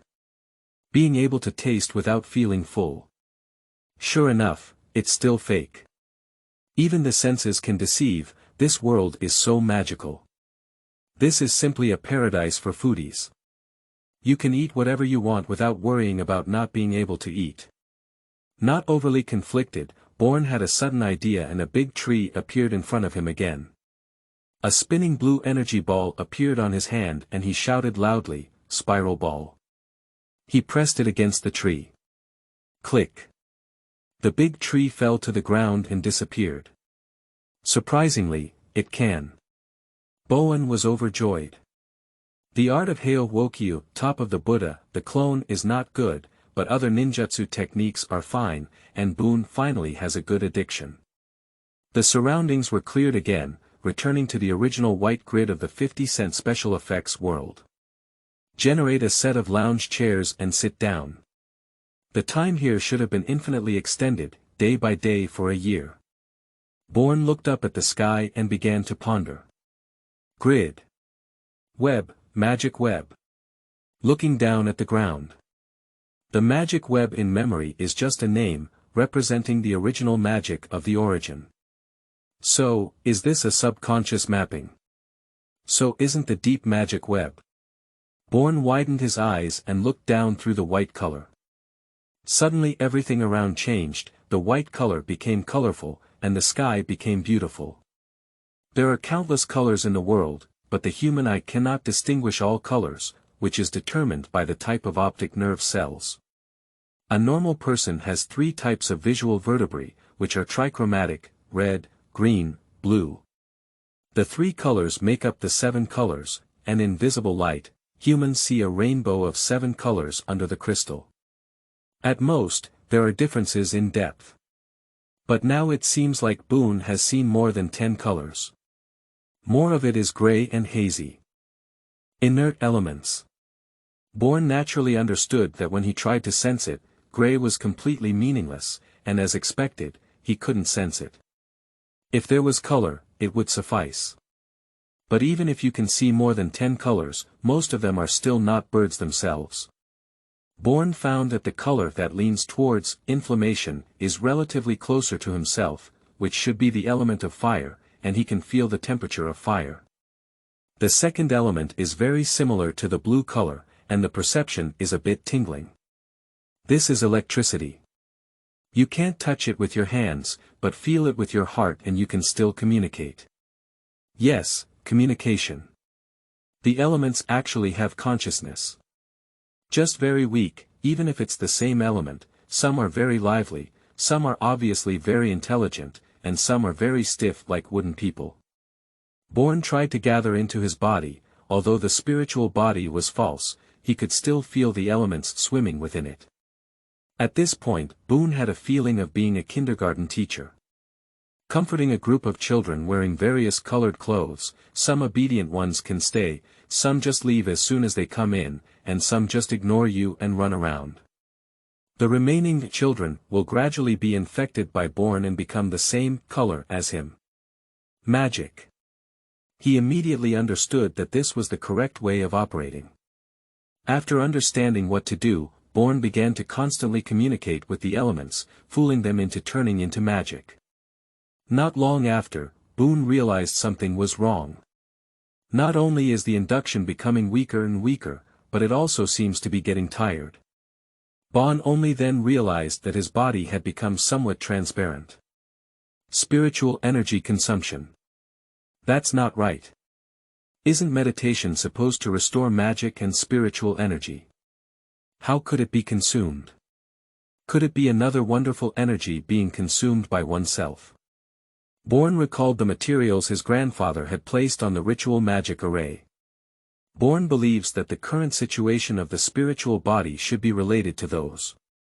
It seems that we should hurry up and transform more magic.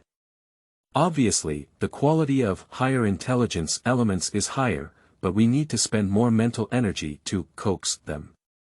Currently, Bowen has no or much energy to consume, so we can only use more lower intelligence elements to increase the quantity first. Until the last bit of energy was exhausted, the magic only occupied half of the body. In an instant, Boone felt like he was riding a roller coaster and then being thrown out. Bang! Bourne was lying on the ground with a strong sense of dizziness, as if he had spun 100 times in the air.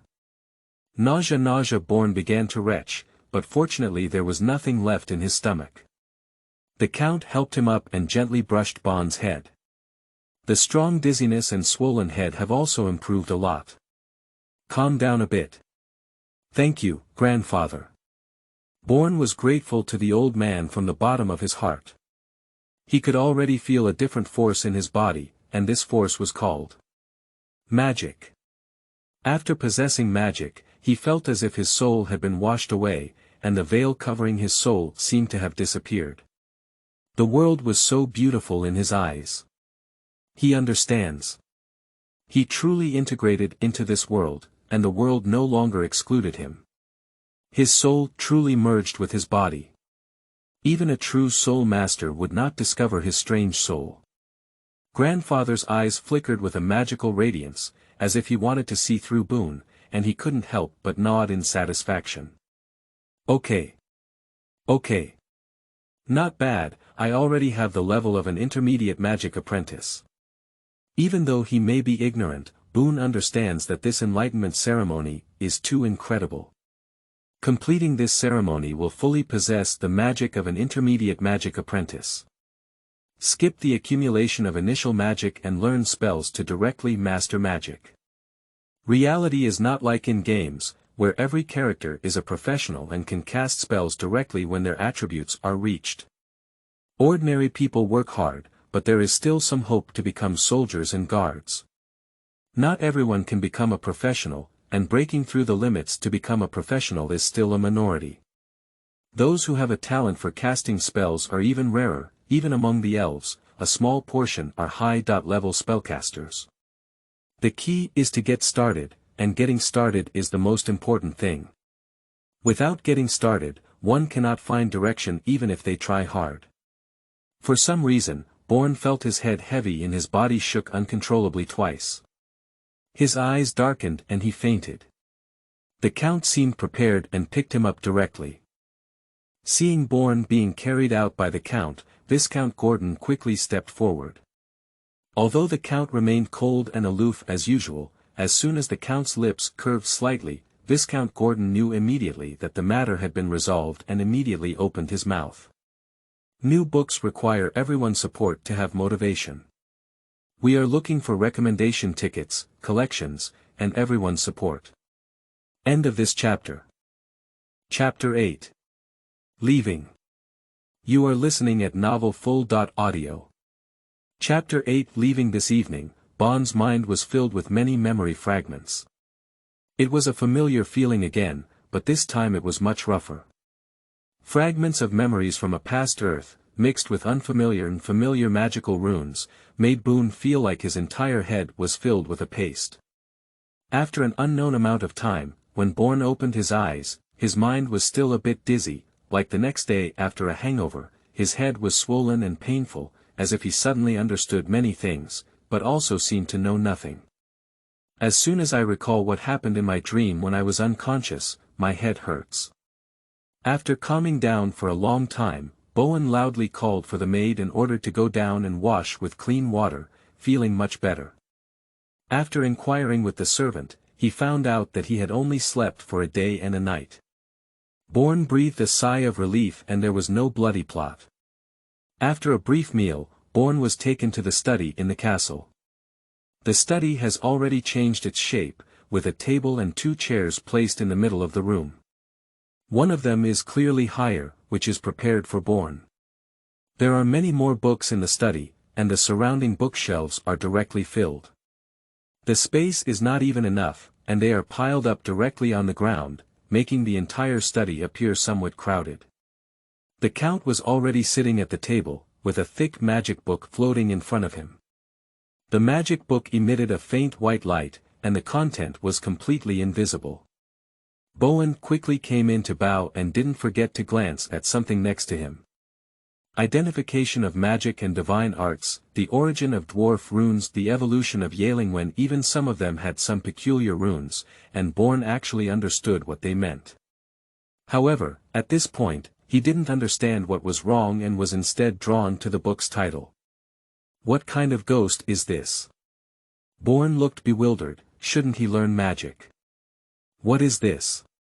Sit down. Okay, grandfather. Born sat on a high stool and waited quietly for his grandfather's next instructions. Born, do you know what an arcane is? The Count inquired. After a moment of contemplation and uncertainty, Born said, the creator of miracles. The extraordinary. Magic is power. This world is full of magical elements, and the existence of the sorcerer is to gain insight into the truth of the world. At the same time, a small flame appeared in the Count's hand. This type of spell must first be understood through learning the working principle of the magic web. These spellcasters will directly affect the warp and weft of the magic web to create the desired effect, which sorcerers and mages also use as magic. The spells of priests, druids, paladins, and rangers are called divine spells, elf magic, or natural magic. These spellcasters' connection with the magic web is achieved through faith or vows, utilizing the power of the divine. The gods and nature. To cast them. Third party. Intermediary. Bond tilted his head in confusion and said, isn't that like a merchant?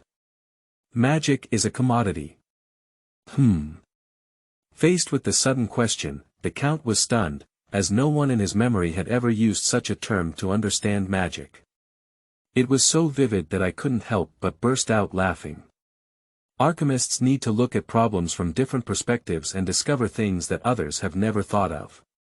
He found that his grandson had some of the basic qualities required to become an arcane master. I couldn't help but look more and more satisfied, and feel even more relieved in my heart. Finally, there is someone to succeed me. Rubbing little Bowen's head, he said kindly, yes, Bowen, remember not to say such things again in the future, let alone in front of such people. Why? Because, big businessmen have many thugs, they can't even beat their grandfather. Okay. Grandfather's words make sense, but he is speechless. So what do they use to pay? Grandfather whispered, faith. Belief. Shoo. This cannot be said either. Okay, I understand. Bond shrugged helplessly, as if he was very taboo about anything related to gods. Okay, that's it. Well, every magical effect created here is shaped by the entanglement, distortion, folding, and other operations of the magic web's warp and weft. As he spoke, a magical net appeared in front of Bourne, sliding with the Count's fingers and turning into flames, stones, or lightning in the following days. Xiao Bowen was almost learning theoretical knowledge from various schools, and the vast majority were just a conjecture, a theoretical direction. But the core does point to changes in thinking.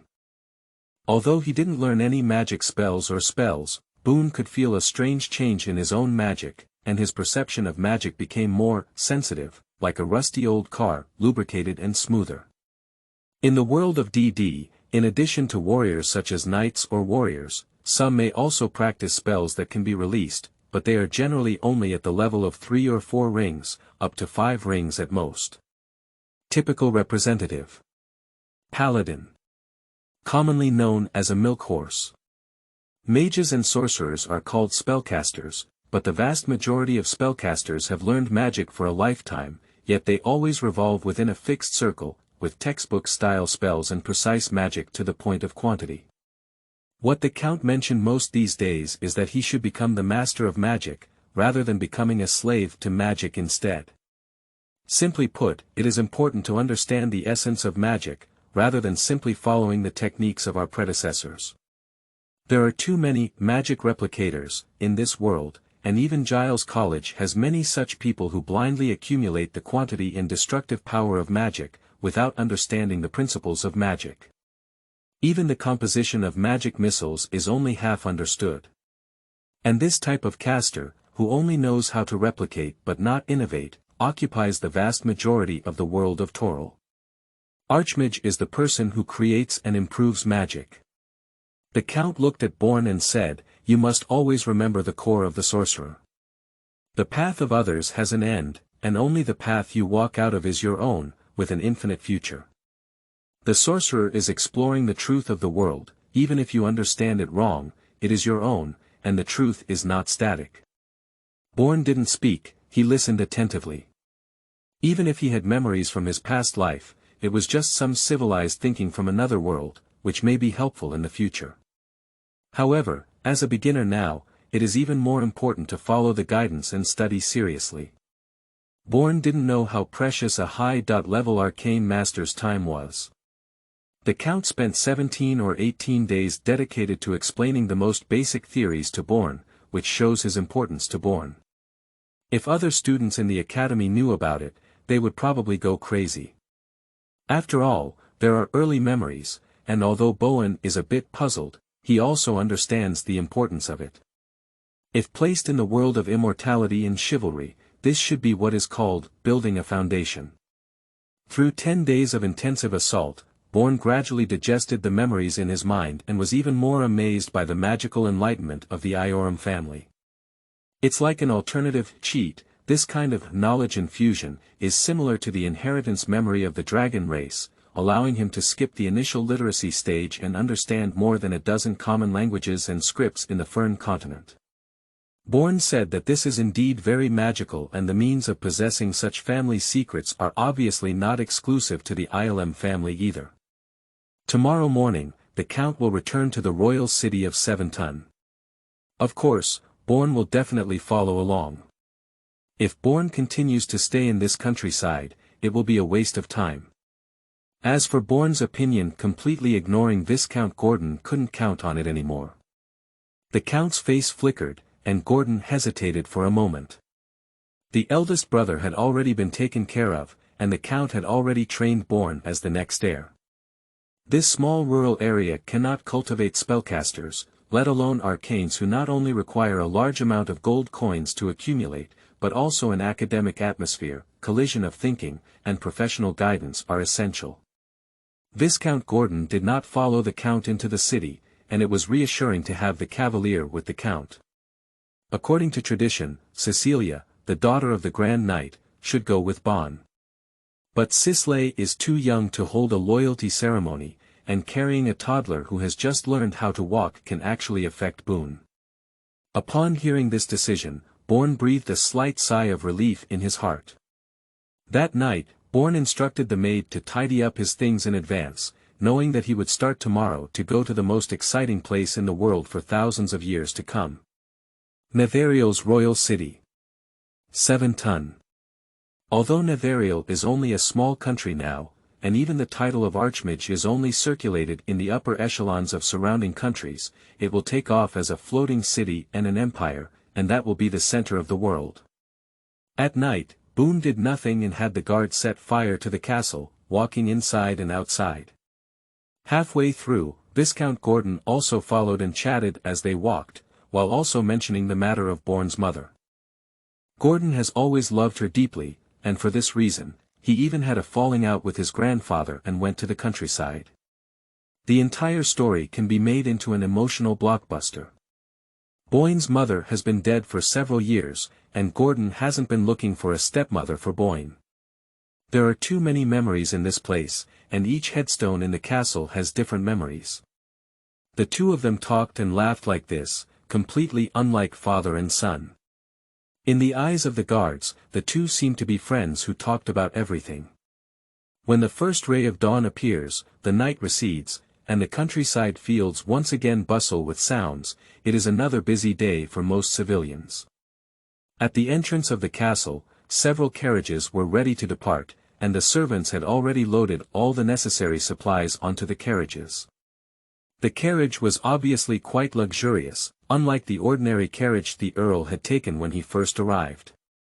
The horses were also of high quality, and the carriage was adorned with the family's peculiar moon emblem. A gust of wind blew by, and Bon felt a slight chill. It seemed that this winter, he couldn't eat the delicious charcoal roasted salted pig hands.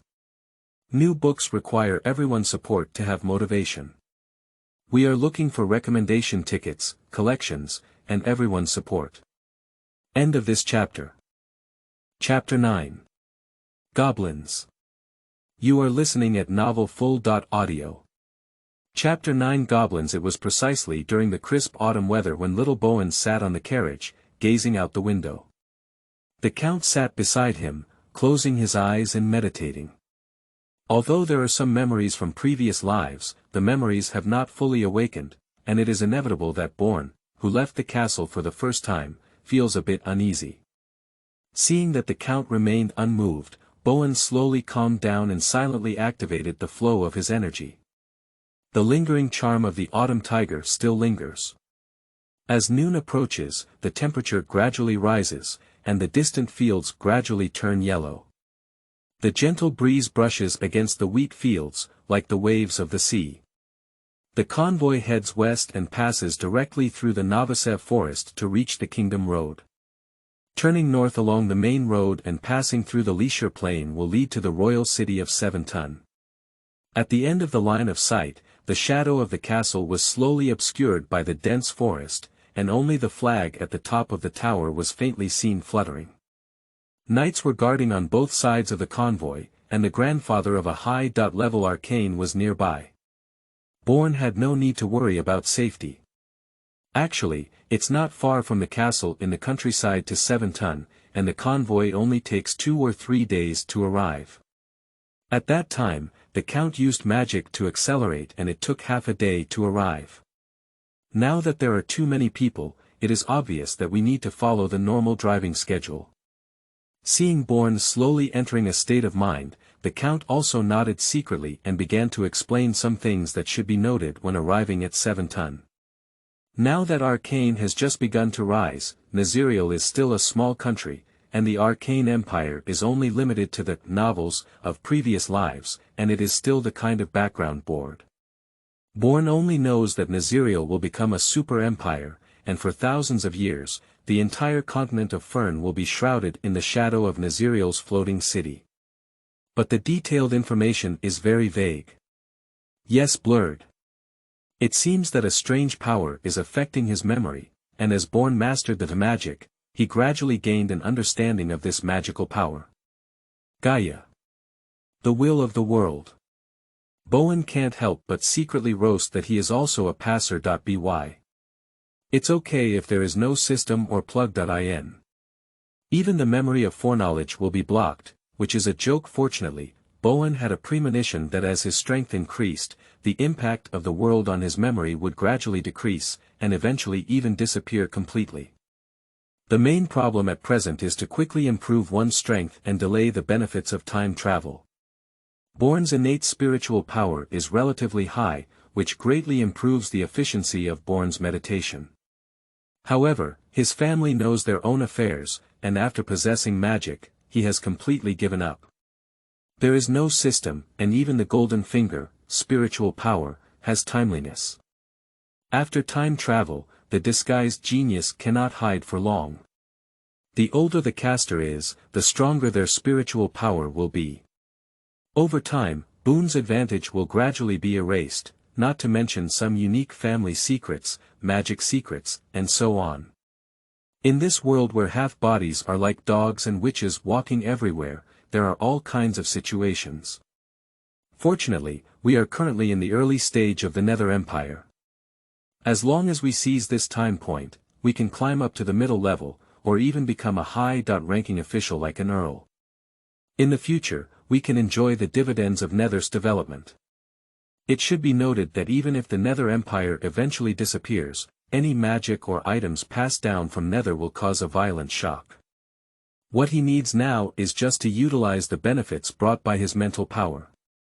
With his young body, at least for the next 15 years, his mental power will continue to be strengthened, his thinking ability will be improved, and his memory calculation will be strengthened. However, while enhancing mental strength, it also brings side effects, as strong mental strength leads to relatively weaker physical fitness. So it is necessary to allocate some energy to practice breathing techniques, but this breathing technique is incomplete and the effect has become worse and worse with the increase of practice times. It is necessary to find a way to find a complete inheritance of martial monks. And for the inheritance of martial monks, Bowen is still very keen. Reality is not a scene from a novel, let alone a game. It has no system attributes, and even if you cut your head in a game, it only loses health. But in reality, even if you wear too much armor, the equipment will not stack attributes. If you don't have protection on your head, you'll die if you're hit. So the chi of a martial monk becomes particularly important, as it truly enhances the basic physical fitness of the body. In the later stage, it even has the ability to remain immortal, remain invincible to all kinds of poisons, and achieve extraordinary enlightenment, which can be considered as bugs. This pair of fearless bones have a great attraction. If it weren't for already knowing that Fern would be the world of the Archmage in the future, Bon would have run away from home and gone to find a monk to inherit. There is no useful information in the castle in the countryside, and Boone has already flipped through all the books in the study, but has not found any clues about the monk. After all, this is also a small place, so Bourne set his sights on the Earl's mansion in the royal city.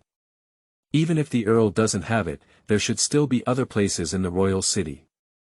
Part-time in the game may bring professional punishment and experience in killing monsters, but in reality, there is no such thing as constantly honing skills.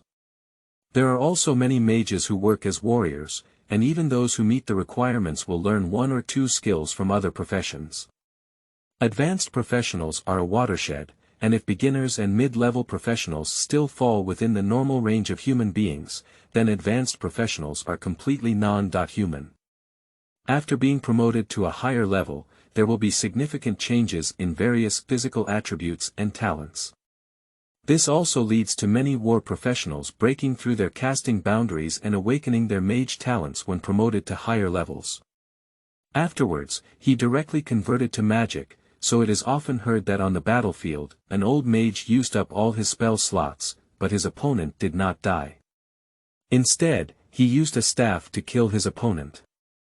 The world of Torrell is a world of multiple races coexisting, and the current Nisr is not the feared arcane empire of future generations.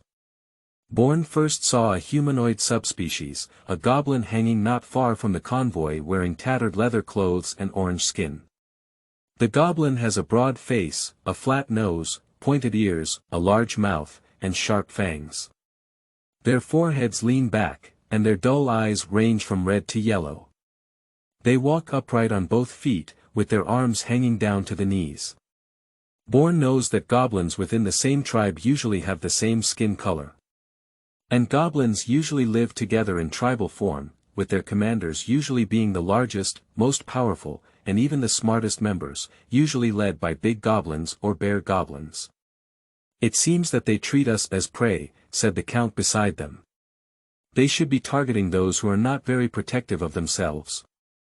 It seems that a goblin tribe has migrated from here, and goblins are naturally bullied and afraid of hard.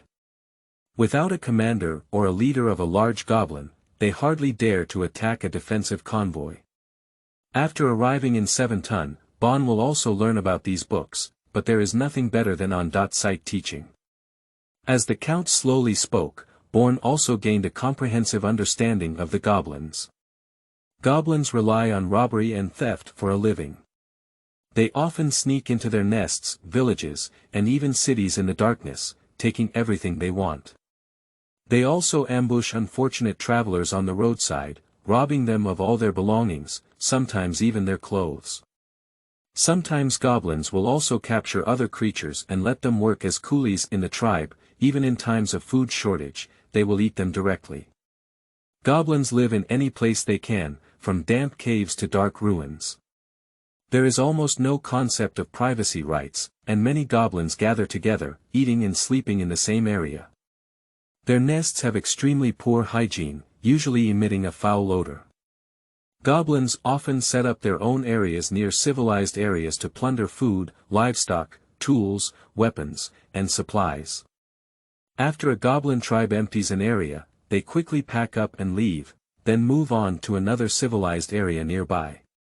Sometimes there may be large goblins or bear goblins among the goblins, and the latter two are usually the commanders of the tribe.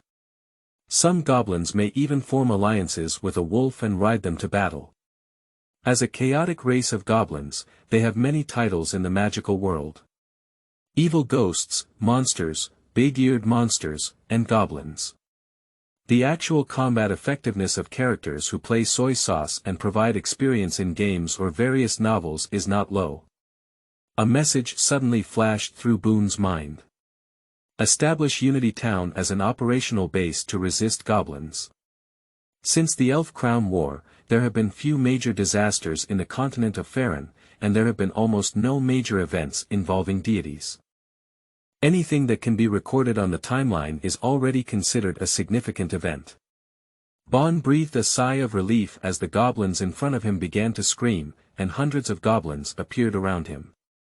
One of the goblins appeared extremely strong and wild, no wonder he was the commander. His thick arm punched the child without any pressure. If ordinary goblins are only weaker than ordinary people, even trained soldiers can fight against them. So great goblins are comparable to warriors. And the goblins are like weeds, they grow quickly, one after another, and the mice call out Big Brother when they see them. After the elves finished the civil war, the population was almost dead, and many tribes were also implicated and died. A large area of land has been cleared, and the goblins have welcomed their spring. A nest can produce several, and it can enter the mature stage in 1 or 2 years, and they can continue to reproduce. The quantity is simply increasing geometrically. In an extraordinary world, quantity often represents strength, and with this abundance, there will always be some individuals who break through racial boundaries. For example, goblins, bear goblins, and even Goblin King's Nisar, this small border country, can see so many goblins, so other places must be flooded with them. New books require everyone's support to have motivation. We are looking for recommendation tickets, collections, and everyone's support. End of this chapter. Chapter 10. Manor. You are listening at novelfull.audio. Chapter 10 Manor. The knights drew out their long swords to be on guard, and the sharp screams of the goblins appeared exceptionally piercing in the forest. Even trained horses appear restless, with their front hooves constantly scraping the ground and snorting. Bon frowned as he could smell the disgusting odor from a distance. The goblins roared and spoke a string of language that Boone couldn't understand, causing the surrounding goblins to become even crazier. Bourne couldn't understand, but from the ferocious expression on the goblin's face, it could be inferred that it wasn't a good thing to say. Speaking of which, the intelligence of goblins is sufficient to learn the common language, but Bourne estimates that no one will be willing to teach them. Perhaps goblins also have their own civilization, but these people in front of them are wearing rags and holding sticks. Even the big goblins are just holding a broken knife, completely a wild population. The Count glanced at Boone and nodded secretly. Calmness and composure are the basic qualities of a spellcaster, and the requirements of an arcane mage clearly need to be higher. Compared to the long sword in the hand of the knight, the goblin holding a stick or wooden spear is completely humorous, but the advantage of quantity gives the goblin great courage, especially with a tall and large goblin standing behind, holding an unknown huge bone stick. The earth spirit held a bone stick and kept roaring towards the convoy, sweeping a thigh-thick tree straight off. The enormous and astonishing destructive power made the horses restless, and the knight leader couldn't help but frown. Bourne was also secretly surprised that this immense power could far surpass that of ordinary professionals. As more and more goblins emerged around, the knight surrounded the carriage where Count and Bourne were located, and the goblins kept roaring towards the carriage. This goblin's intelligence is not low, he actually knows how to persuade surrender. Bourne was not worried at all, but rather excited. It was the first time he had seen an alien creature in this world for so long. This kind of creature that only appeared in novels, movies, and TV shows in the previous life, now appearing in front of me with my own eyes is really very touching. The Count looked expressionlessly ahead, actually observing the situation of Bourne. The first battle of the new recruits was very important, especially for the spellcasters. Many died in the first battle, some even left a shadow, and in the end, they could only become pure research-oriented scholars, spellcasters who did not know how to fight. Bourne has mastered the magic and can be considered half a professional. He can experience the atmosphere of the battlefield in advance. Considering Born's age, his performance as a count is quite satisfactory. There is no need to think it's outrageous. Sparta's education is even more outrageous. As the number of goblins increased, one or two occasionally took the opportunity to attack and were killed by knights. The death of their companions only stimulated the ferocity of the goblins, and the goblins seemed to be impatient. They walked towards the convoy with huge strides. The goblins not only had a foul smell, but their blood also seemed to have an unpleasant odor. Born's face turned black, and he covered his mouth, feeling a sensation of churning in his stomach. As the goblins quickly approached, the count finally made some movements, raising his hand slightly and gently tapping his fingers in the void. A brilliant magical light spread out from the center of the carriage. All the goblins are frozen in place. If in the past, Born could not feel anything, but after receiving enlightenment and possessing magic, he could already feel the ubiquitous magic of the world. And his grandfather, the Earl of Ilm, occasionally emitted magical waves that were incredibly amazing, like a huge magic furnace that startled Bond's chin to almost drop. This was truly the amount of magic that a person could possess. Bond feels like he's not doing well anymore.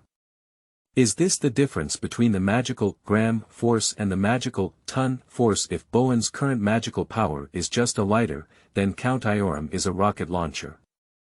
And this is just a high-level mage. How terrifying it would be if it were a legend. Even the upward gods. After possessing magic, seeing the Earl strike for the first time, in Born's perception, he couldn't even sense the vibration of the magic web, as if it were completely natural. All the goblins were fixed in place, and he didn't learn any magic. However, he had explained many names and functions of some spells to the Earl. Monster immobilization technique, or dominating humans. Bowen exclaimed in amazement. Although the body was fixed, the facial muscles were not controlled, and the originally fierce goblins changed their faces, showing a look of fear. The great goblin, who had just been full of evil energy, now had no momentum like before. The bone stick in his hand had already slipped to the side, and his huge body was trembling violently due to fear or uncontrollability. The Count raised his hand and gave a slight snap of his finger as he raised the corner of his eye. The little goblins around them rushed towards the earth goblins uncontrollably, either tearing or biting. In the pitiful cries, the big goblins slowly lost their vitality. Subsequently, the goblins also raised their hands to hold weapons, but this time the target was their nearby companions. The terrifying self-killing began, and the entire process lasted until the last goblin on the field killed the other goblin, then drew a dagger and inserted it into his own chest to commit suicide. When the last goblin died, the surroundings fell into silence, even the chirping of insects and birds in the forest disappeared, leaving only the bodies of hundreds of goblins and a pungent smell of blood. The Count glanced at Bon, whose face was pale, and then said calmly, "Let's go." As the Earl's voice sounded, all the members of the convoy came to their senses. The coachman swallowed his saliva and, with trembling hands, controlled the horses to continue towards their destination. After encountering goblins, the team did not encounter any other situations, not even a forest beast. The subsequent convoy appeared quite dull, with everyone performing their own duties. After stepping out of the woods and onto the main road, the convoy's speed increased significantly. I don't know if it was due to a big heart or other reasons, but Bowen quickly adjusted his emotions and closed his eyes to meditate, trying to communicate with the magical elements in the air using the newly learned meditation method. I also found that as long as my grandfather was meditating, he would follow him and the magic would condense faster, and the growth of magic would also be faster. This is the elemental force field. Force field. Yes, you should be able to feel that advanced professionals are already different from normal life individuals, not only in terms of strong vitality, but also in the evolution of life forms. Bond took a deep breath. Although he had guessed before, speaking it out from a high-level spellcaster really shook him. Due to the different levels of life, individuals will interact with each other. Higher order organisms will have an impact on lower order organisms, and even different species will be affected. For example, dragons. Most dragons are not descendants of dragons, they are just alienated beasts infected by radiation. Radiation. Alienation. This Bowen understands.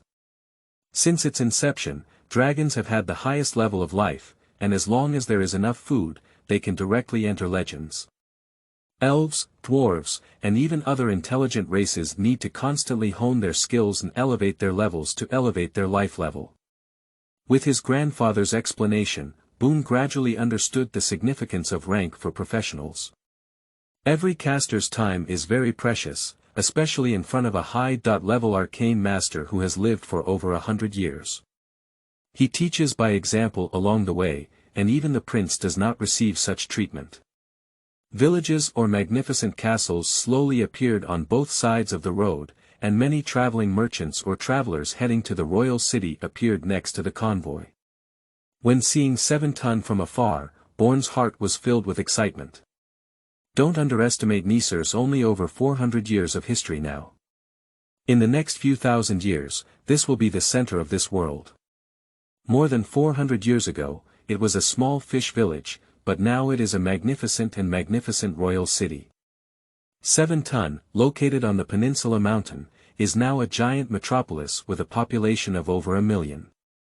The city is built in the shape of the peninsula, with the highest terrain on the northwest mountaintop. From a distance, you can see a spectacular group of buildings built around the mountain, extending in a stepped manner towards the south. The houses are orderly and well arranged.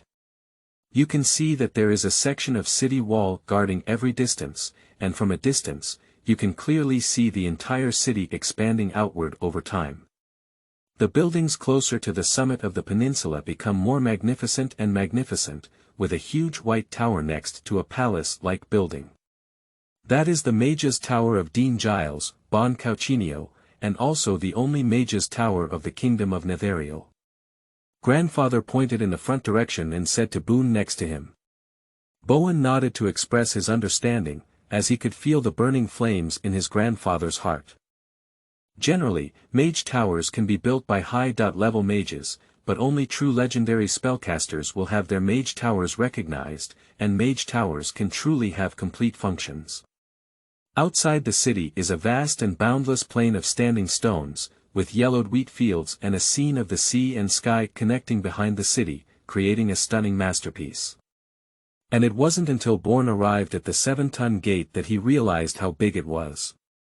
Even the city wall appears incredibly huge, with large blocks of blue stones built together. From the entrance of the city, Bowen can hardly see it at a glance. History has left many marks on this city wall, indicating that it has gone through many wars. The huge city gate is lined up with many travelers, caravans, or travelers waiting to enter and exit. Even in the royal city, the logo of the ILM family is very popular. The sharp-eyed city guards can see the logo on the car and the count sitting in the car from afar, and immediately organize people to clear a path for the caravan to enter directly. When the last carriage entered, the knight at the back threw a bag at the city guard, and the crisp sound caught the attention of many people. After receiving it, the city guard immediately took it into his arms, and his smile became even brighter. After the entire convoy entered the city, he didn't forget to wave his hand. All of this was seen by Bourne. Without the dog blood plot in the novel, those with bad minds would have been killed by someone long ago. Those who can be city guards here are all smooth-faced people. It seems that the family's influence in the royal city is quite significant. A glimpse of the leopard reveals the family's position in the royal city, which is not ordinary high. The convoy drove along the main road all the way towards Banshan Island, and Bowen already knew that the closer it was to the mountaintop, the more prestigious its status and family background became.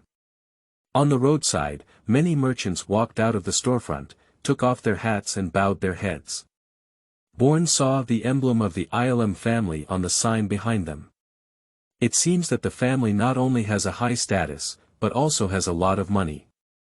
However, it's also true that my grandfather, as a high-level arcane master, may not be short of money. Even if one is used to the scenery of a big city in their past life, they have to acknowledge the prosperity of 7-ton. At the same time, he also admired his cheap father's ability to give up here and take his mother to the remote and impoverished countryside. When Born was still deeply shocked in front of the ILM family estate, the aristocratic castle that had been passed down in Europe for 100 years in his past life was simply shattered. This is not a place to live, it's simply a paradise of art. The white pillars stand tall and towering, the jade rolls up snow-white vortex flowers, and the ebony doors and windows are meticulously carved. Under the shade of the trees, they further highlight the profound and magnificent beauty of the craftsmen, showcasing their wisdom and artistic peak. In front of the house, there is a circular fountain pool. Even in a season when flowers are not in full bloom, the entire estate seems to be immersed in poetic and picturesque scenery. More than 30 beautiful maids stood on both sides of the door to greet him, and in an instant, Born felt that he had achieved something unimaginable in his past life. Bond said, "It's great, if you have collections and recommendations, you will have motivation. Please ask for recommendation tickets and collections. Thank you for your support." End of this chapter.